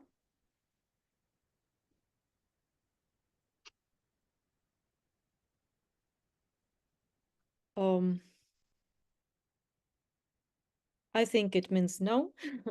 Thank you once again. And let's move on. Our next level is like a game. I'm not sure we have time for this, because every presentation is vivid, and we want to listen more and more, and probably ask questions. But it is like a short quiz. It's only 4 questions. Please follow the link. Please scan the QR code, and you will find some questions about customer experience, and it is, I think, they are interesting. It's not only it's not evident. Please pass this quiz and share with us your results. And if you want, later we will send you the information about the correct answers if you will be interested. I think you will. Maybe you would like to discuss. Okay, let's start. Get your phones. Say something to me. It seems that blocked. I see some comments in our. Yes, Is it's blocked. Yes, and it doesn't go through QR either. Oh, let me try. Okay. It's Okay, blocked. Yes, it's blocked. blocked. Oh, I'm sorry. So it is like the sign from the heaven because we checked it, really it was working, because we are not on timing. That's why let us make this quiz later. Probably you would like to make it yourself. You will have this presentation. Okay. That's why let us move to our next speaker. It is Anna Kishchenko, Head of Quality Control and Customer Relationship of Ukrgazbank. Please note, it is a Ukrainian state bank, and it is of crucial importance that Ukrainian not only business take care about customer experience, but state and governmental authorities pay attention to customer experience as well, and stay at the level of business. And it's great, Anna, that you are here. The microphone is yours. I keep silence and switch off my Thank you very much. screen. Thank you. Are you hear me? Are you hear Yeah. me? Yeah. Okay, just a minute. Share screen.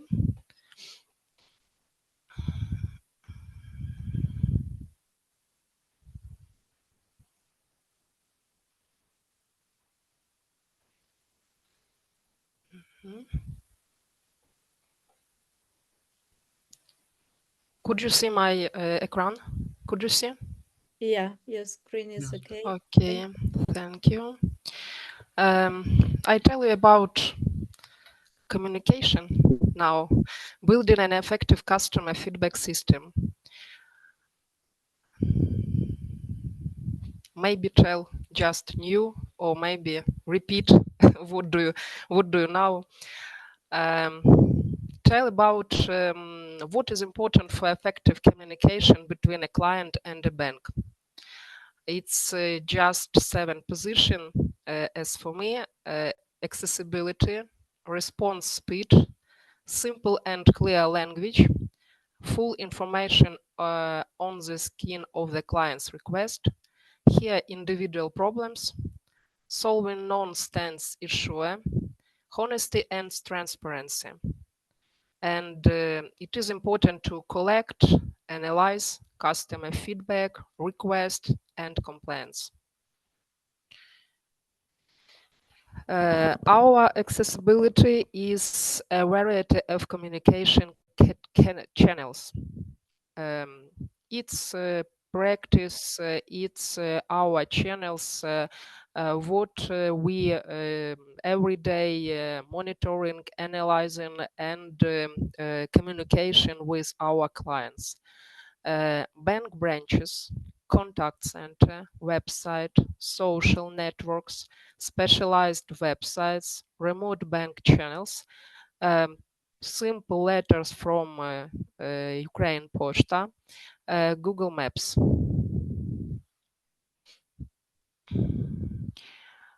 Analysis of customer communication channels. This is our practice.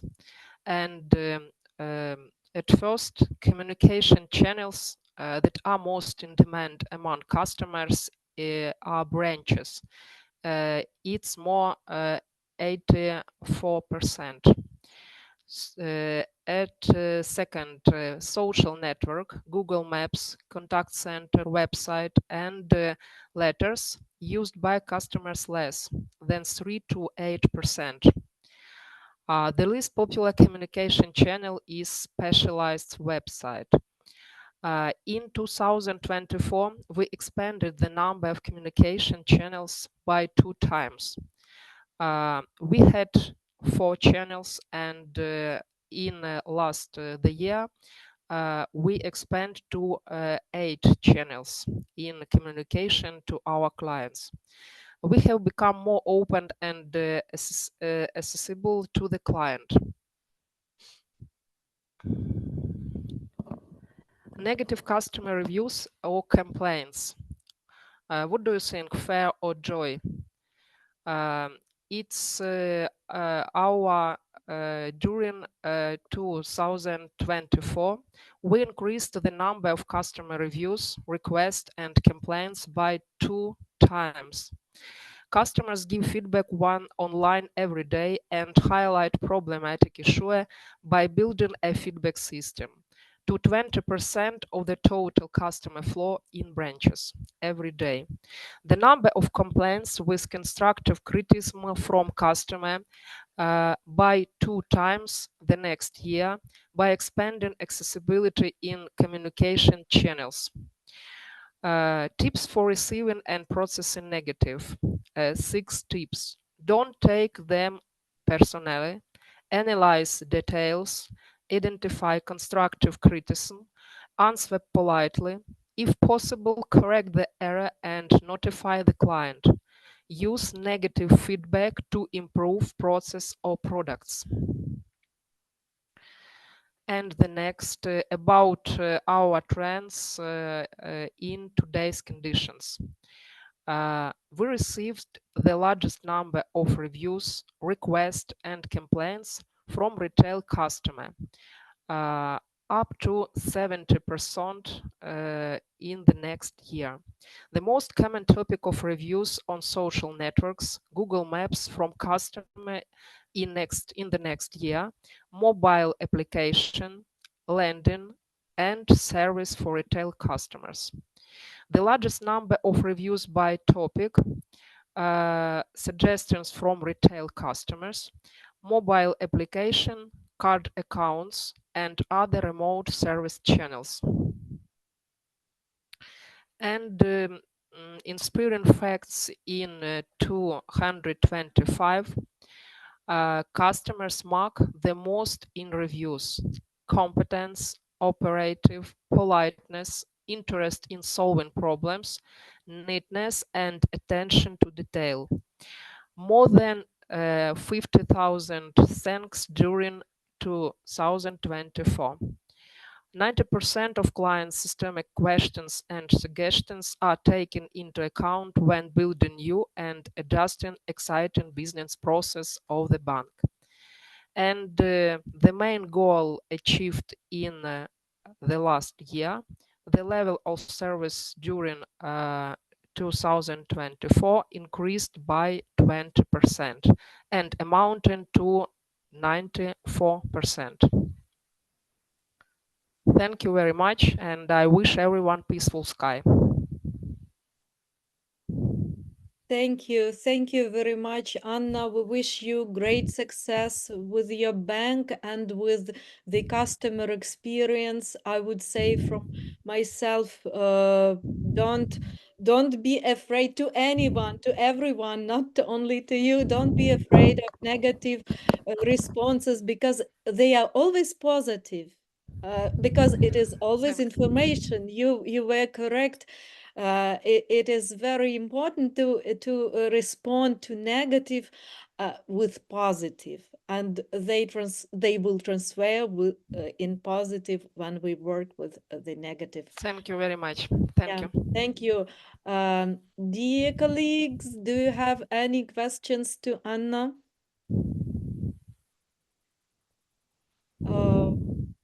Well, I think now everything is clear. Thank you very much for sharing your experience, and it is really great job. And we move on. Wait a sec. Okay. Thank you, Anna. And our last but not least speaker, Oleg Jean Daskelau. I think the most people know Oleg Jean. He's very popular customer experience professional. He names himself even Net Promoter Score evangelist. So he makes a customer experience like religion, and we believe him. Okay, and Oleg Jean will tell us about the voice of the customer and how important it is to listen to the customer, and probably what should be done, what should it be ended when the customer is not listened to, right? Yeah, Oleg Jean? right. Thank you, Oksana. Hi, colleagues. Hi. I will try to Yeah. share my screen. Some technical issues. Hit them. Okay. I believe you can see now my screen. Yes. Yep. Okay. So it's a big problem if we don't listen to our clients, and if we are silencing our voice of customers program.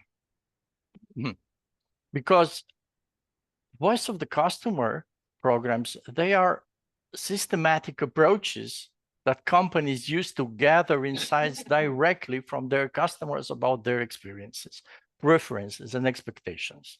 The goal to understand what customers think and feel about a company's products, services, and overall experience is very important. Once collected, this feedback is analyzed to identify trends, pain points, and opportunities, then acted upon to drive improvements. Implementing a voice of the customer program isn't just a nice to have thing, it's a strategic necessity. Here's why, in my opinion, every company should prioritize that. Well, first of all, it's improve customer satisfaction, because understanding what frustrates or delights customer allows companies to address issues and enhance their experience. For instance, you all know companies like Zappos have built their reputation on exceptional service by listening to the customer feedback, fixing pain points, and lead to happier customers. Another point is drive product innovation. By learning what customers value or want to improve, companies can design products that better meet market needs. This direct input reduces guesswork, ensuring innovations resonate with the target audience and, of course, boost sales. And not least, just third, boost loyalty and retention. When customers see their feedback leads to a real change, they feel valued. This builds trust, strengthens their connection to the brand. Voice of the customer program can turn one-time buyers into lifelong brand advocates. Also, fourth, increase revenue. Satisfied, loyal customers spend more and recommend the company to others. I believe you know that's a direct path to growth. Fifth, stay competitive. Excuse me. Yeah. Excuse me, Alexan. We can see only your first slide. Yeah, I know that. Is I it know what that. you That meant? is okay. Because you are telling about the The good thing will okay. follow. Okay, you of course. I know that.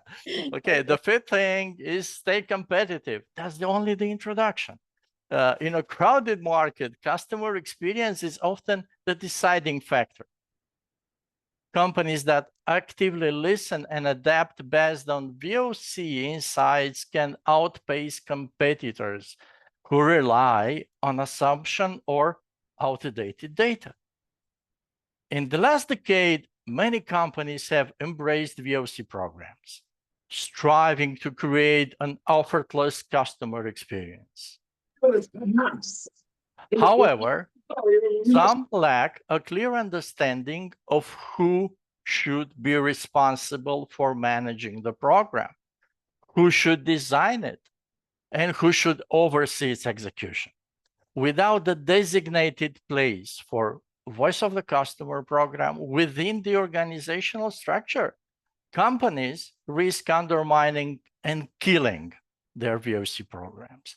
And now we're going to see what's going or can go wrong. The first thing is data analysis. And more exactly, this, not using multiple sources. Relying on surveys and ignoring other channels like social media and customer support interactions can be a big problem. Many companies depend solely on surveys, NPS, CSAT, CSI, or whatever, while ignoring unstructured data from support calls, social media, or other online reviews. Why that's a problem? Because surveys capture explicit feedback, but they miss hidden pain points, organic conversation. That's another problem. NPS is a great tool, but it isn't the god of all solutions for the company. And I'm telling that as an NPS evangelist using these tools for the last 20 years. Surveys are a cornerstone of VOC programs, but poorly crafted survey can distort results, leading questions, ambiguous phrasing, or irrelevant prompt fails to capture customers' true opinions or need. Try to keep surveys short, focused, and relevant to the customer interaction. Try to use a mix of quantitative and qualitative open-ended questions. Well, I do strongly recommend testing surveys before deployment to eliminate bias and ambiguity, because using biased or irrelevant questions fail to capture real customer sentiment. Then that's a problem. Well, that's another problem. Over-surveying customers will lead to low response rates and poor quality feedback. Try to limit your survey frequency and be sure to target specific moments of your interest, post-purchase or after customer support interaction or whatever you are interested in. Offer incentives where and when appropriate to boost response, but think twice before implementing that. Personalized survey based on past interactions make them more engaging. Just a sec. Story time. In company, after they implemented NPS, it was a transactional NPS. They decided to boost their response rate, making the NPS index as a KPI for shop assistants. After that, NPS was climbing and response rate too. And it looked well, great, we did it. One of that days, I was in the company store, and after the purchase, a shop assistant is telling me, you'll receive a message and please rate me with the higher score, because if you rate me with a 10, you'll receive a 10% discount on the next purchase. But if it's another score, you'll receive discount equal with your score. So if I make a 2, I'll receive a 2% discount. What's that thing? NPS was high and also response rate high, but it was useless because it was fake. Customers gave 10 to receive 10% discount, and there was no discount. Well, I recommended this practice to be stopped. And one more thing about NPS. Level of feedback is of immense importance. An NPS index of 96 with a feedback of 5% or less means nothing. You don't really have all the information to work with. Going next. Do not rely only on collected structured feedback while neglecting unstructured sources like social media reviews, I said before. Many organizations overlook insight from support tickets, chatbot interaction, or online product reviews, real customer review on your company's services or products. Ignoring that is creating you a problem. Valuable feedback is lost, leading to an incomplete and understanding of customer sentiment. Of course, do not ignore negative feedback as a wall, because it'll look bad on your KPI or work result. Focusing on positive feedback while ignoring criticism or complaints, it's a mistake. It'll create blind spots in your understanding of customer pain points and hinders meaningful improvement. Treat negative feedback as an opportunity for growth. Speaker before me told that. Yeah? Use to identify systemic issues and implement corrective measures. I believe you are familiar with Janelle's Barlow book, A Complaint is a Gift. Also related to data collection mistakes, be aware to avoid. One-size-fits-all approach that ignores the key differences in customer expectations and experiences, which will lead to lack of proper segmentation. And remember that disconnecting data prevents a holistic view of the customer experience, which means that in your company are data silos and fragmented feedback channels.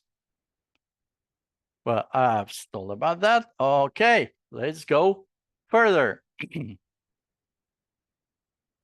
Well, these two factors, no ownership of the program and the insufficient executive buy-in, go often hand in hand.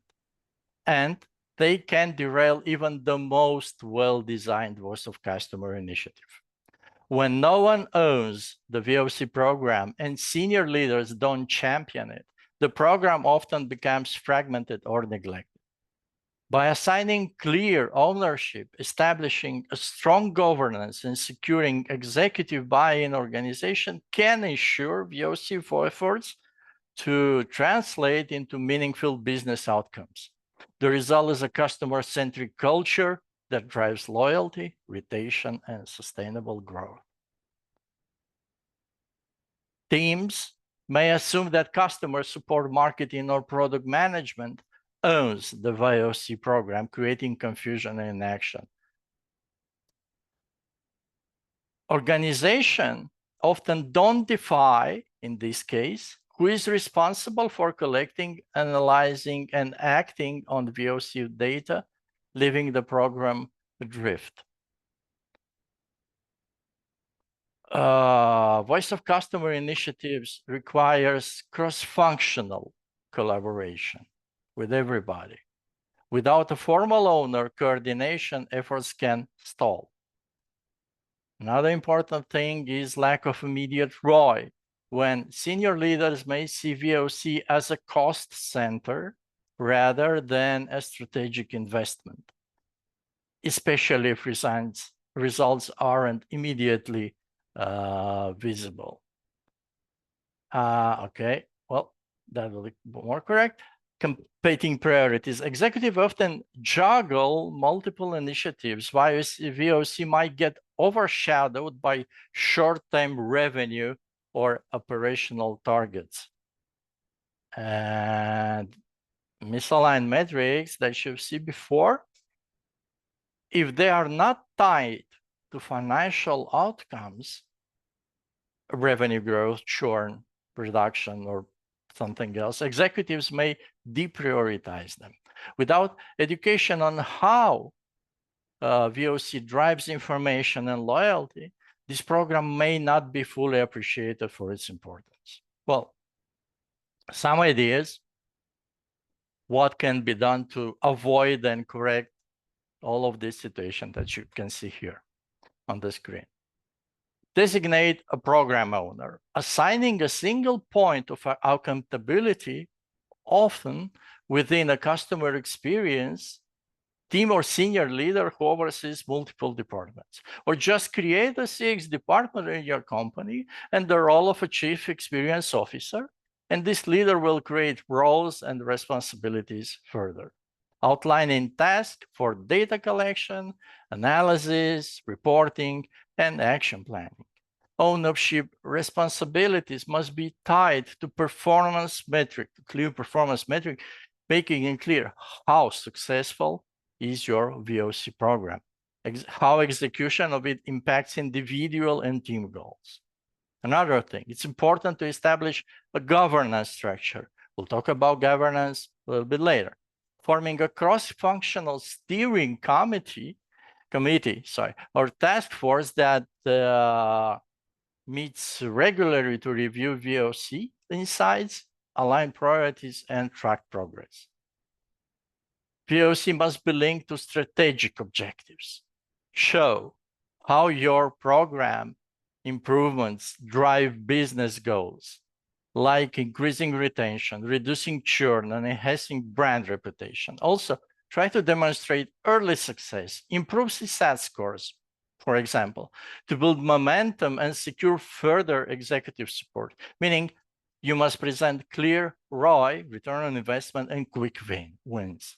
Yes, return on investment on customer experience is very real. Extremely important also is to regularly report insights and actions. It's important to provide concise data driven to executives how VOC feedback has informed product enhancements or process improvements. Another very important thing, water, of course it is. Closing the loop is the process of following up with customers after receiving their feedback to ensure their concerns or issues are resolved and to communicate the outcome. It ensures customers that they are heard, valued, and that their input in the company influence improvements. It's a chance to show reactive service to your customer, to offer a sorry bonus, to express gratefulness for buying from you or using your services, and to excuse yourself for the mess you've created. That's why when customers share their opinions, they expect to know how their feedback, can you please, okay, thank you. The feedback is being used. Ignoring their inputs sends them a message that the voice doesn't matter, which can diminish trust, loyalty, and your reputation, your brand name, and finally, your sales and market share. I don't think anybody wants that. Without closing the loop, customers may feel abandoned or frustrated if they don't see any action or communication following the feedback. This gap can lead to increased churn and negative word of mouth. The purpose of collecting feedback is to drive meaningful change. If you don't communicate back with your customers, you lose chance to confirm that the actions taken have resolved their issues, improved their experience, limiting the overall effectiveness of your program. But it's crucial immediately to acknowledge customer feedback, letting them to know that it has been received or according to your SLA, but the sooner the better. Communicate to your client clearly about what actions are be taken, just even if it's an interim. And the best thing ever was actions are implemented, share the results or improvements with the customer, closing the first loop completely. Well, regarding SLA, regularly and adjust these timelines to meet your customer expectation. But all of the above is just a reactive customer service, because customer service is a reactive by definition. But you want to be proactive. how you can be proactive, because proactive service involves anticipating and addressing customer needs or potential issues before they arise, rather than reacting to them after the fact.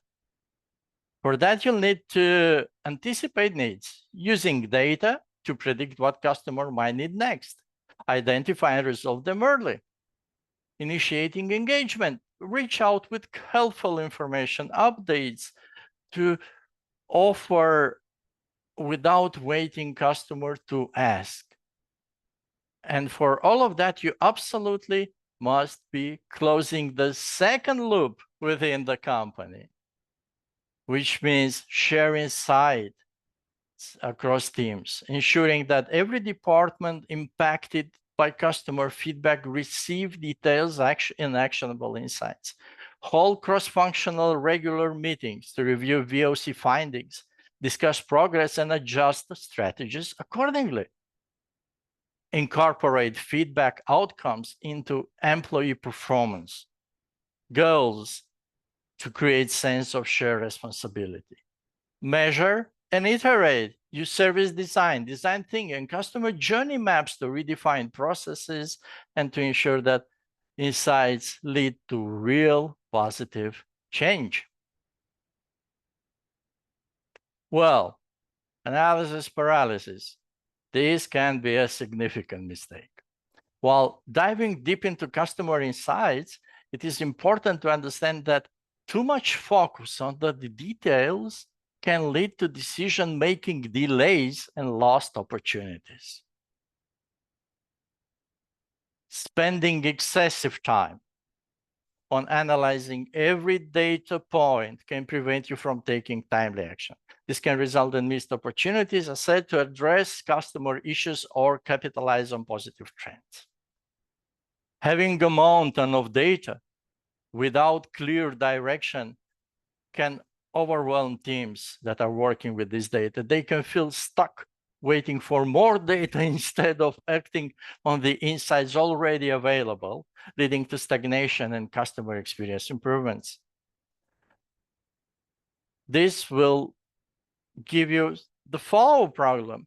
You will be in the pursuit of complete understanding. The focus may shift away from actionable insights that could drive change. You can avoid that by focusing on key metrics, CSAT, NPS, CS, that directly impact on customer satisfaction of your business outcomes. Use data analysis to filter out noise and identify trends that can be quickly acted upon. Prioritize feedback that aligns with high impact areas of your customer journey. Combine high-level analysis with quick iterative reviews and implement agile practices that are allowing small but rapid changes, then reassess and impact over the time. Encourage teams to make decisions based on the set threshold of insights rather than waiting for perfect clarity. And about empowering, we are going to talk here. I love water. A VOC program is only as strong as the employees who act on customer insights.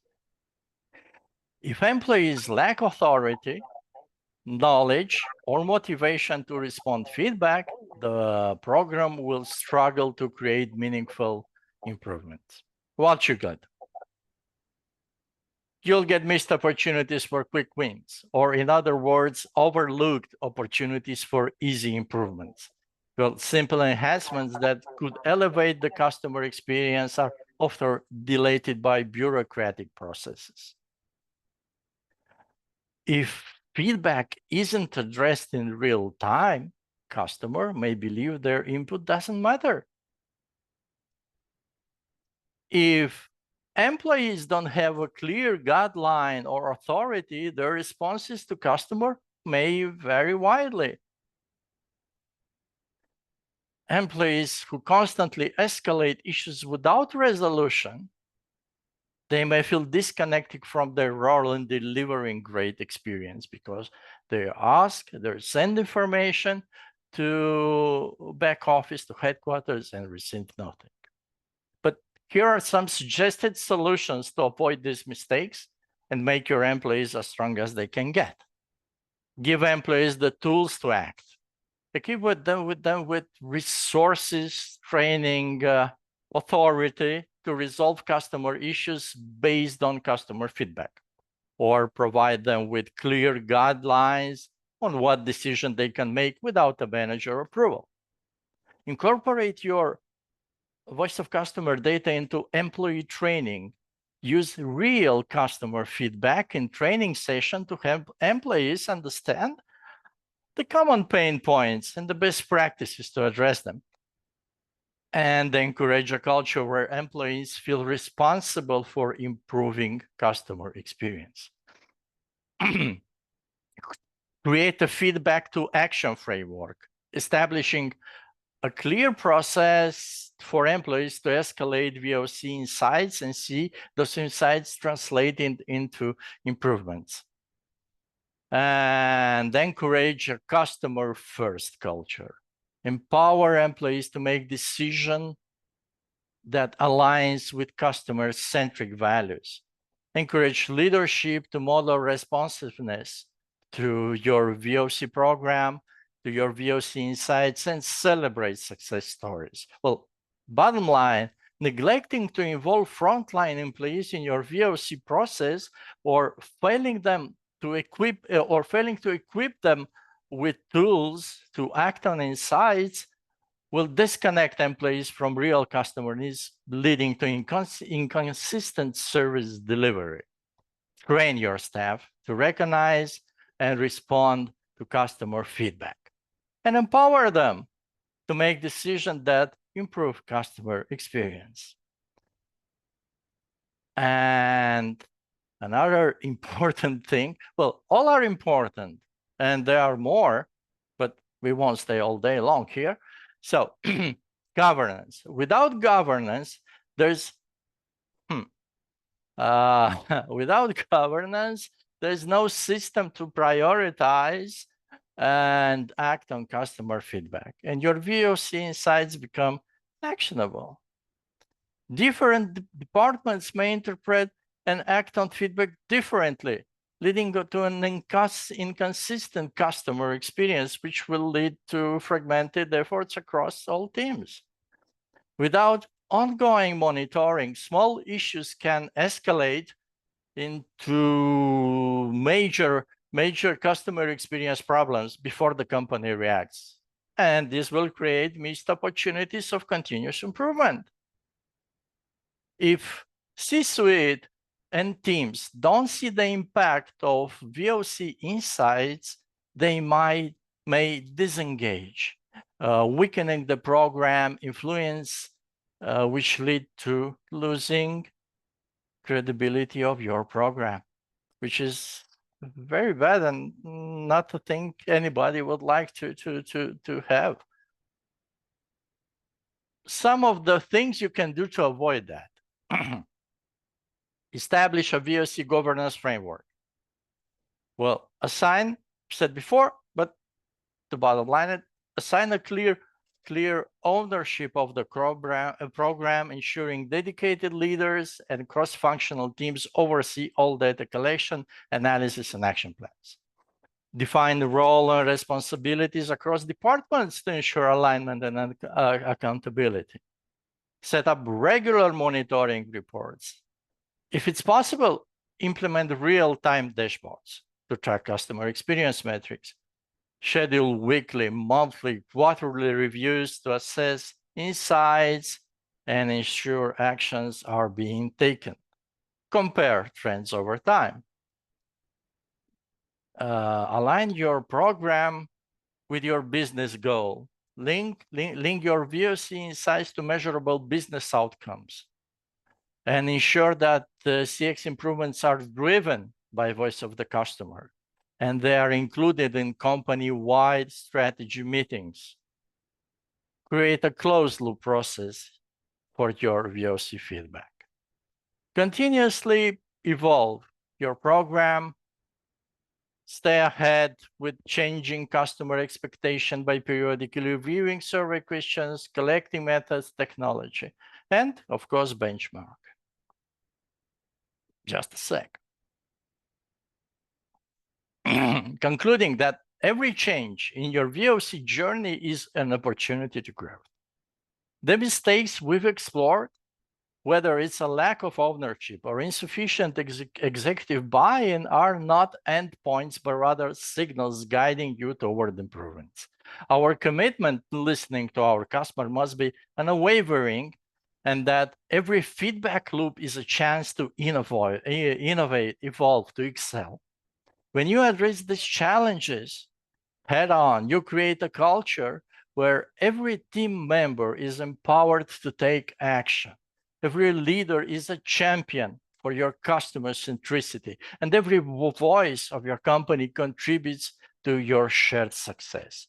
Use these insights to build a VOC program that is not only resilient, but transformative, a program that propels you forward, drives your sustainability growth, and inspires your organization to deliver excellence at every touch point. And remember, it's through our dedications, we all here gathered, especially in customer experience, to learning from our mistakes, that we pave the way for meaningful change.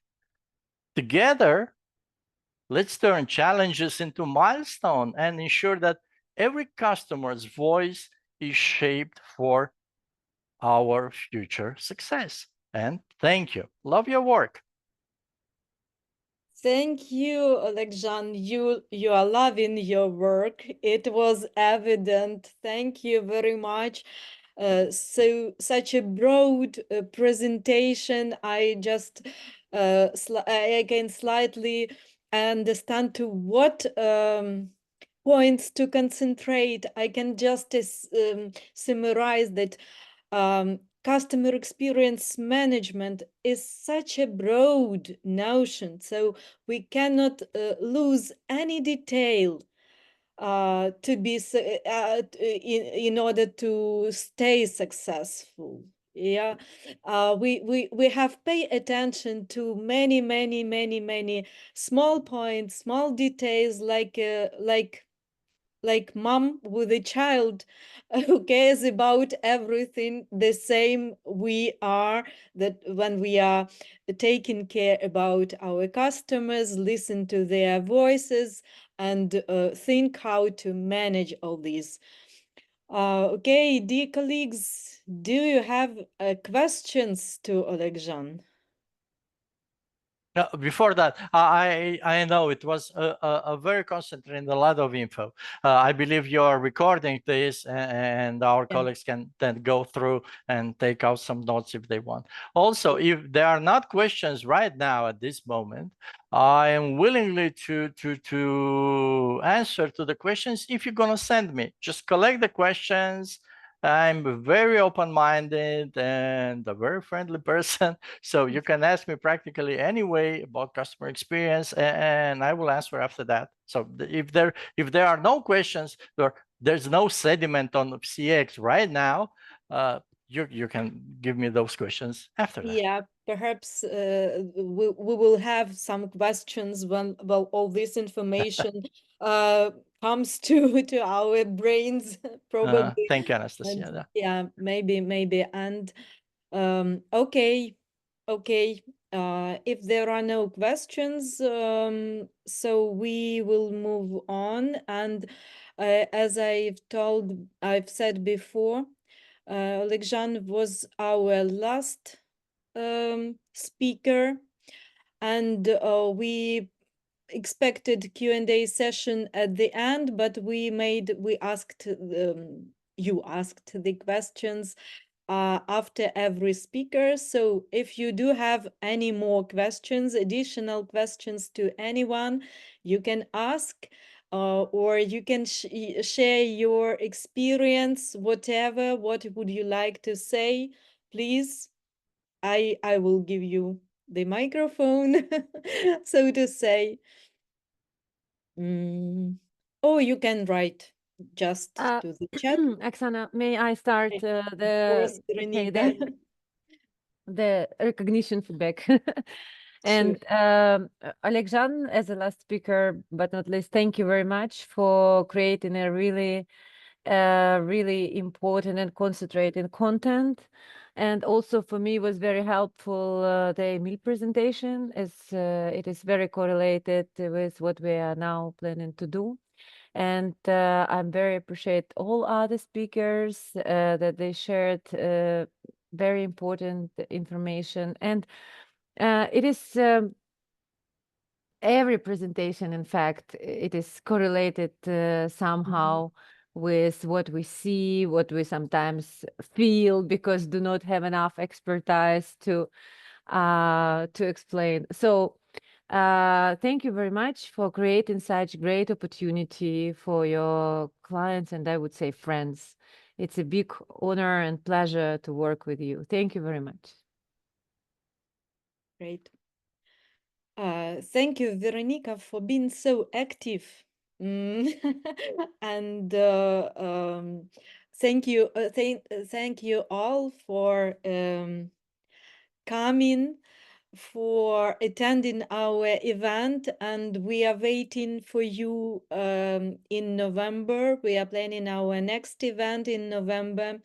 And at the end, I would like to say have you heard the proverb that curiosity killed the cat? It can be translated like любопытной Варваре язык оторвали. Yeah? I suppose this proverb probably should transform to curiosity promoted the cat. And all of us, me too, I wanted to say all of you, all of us are those cats who were promoted with our curiosity, because it is very important to stay curious, to have the desire to get new information, even in the field when we know, it seems to me, we know everything about customer experience, isn't it? But we know that we don't know everything. That's why we're curious, we are staying curious, and that's why we are going to success. I wish you all more and more success, and thank you for attending our meeting. Nice to meet you, and we'll be happy to meet you again and again. See you. Thank you very much. Bye. Thank you. Thank you.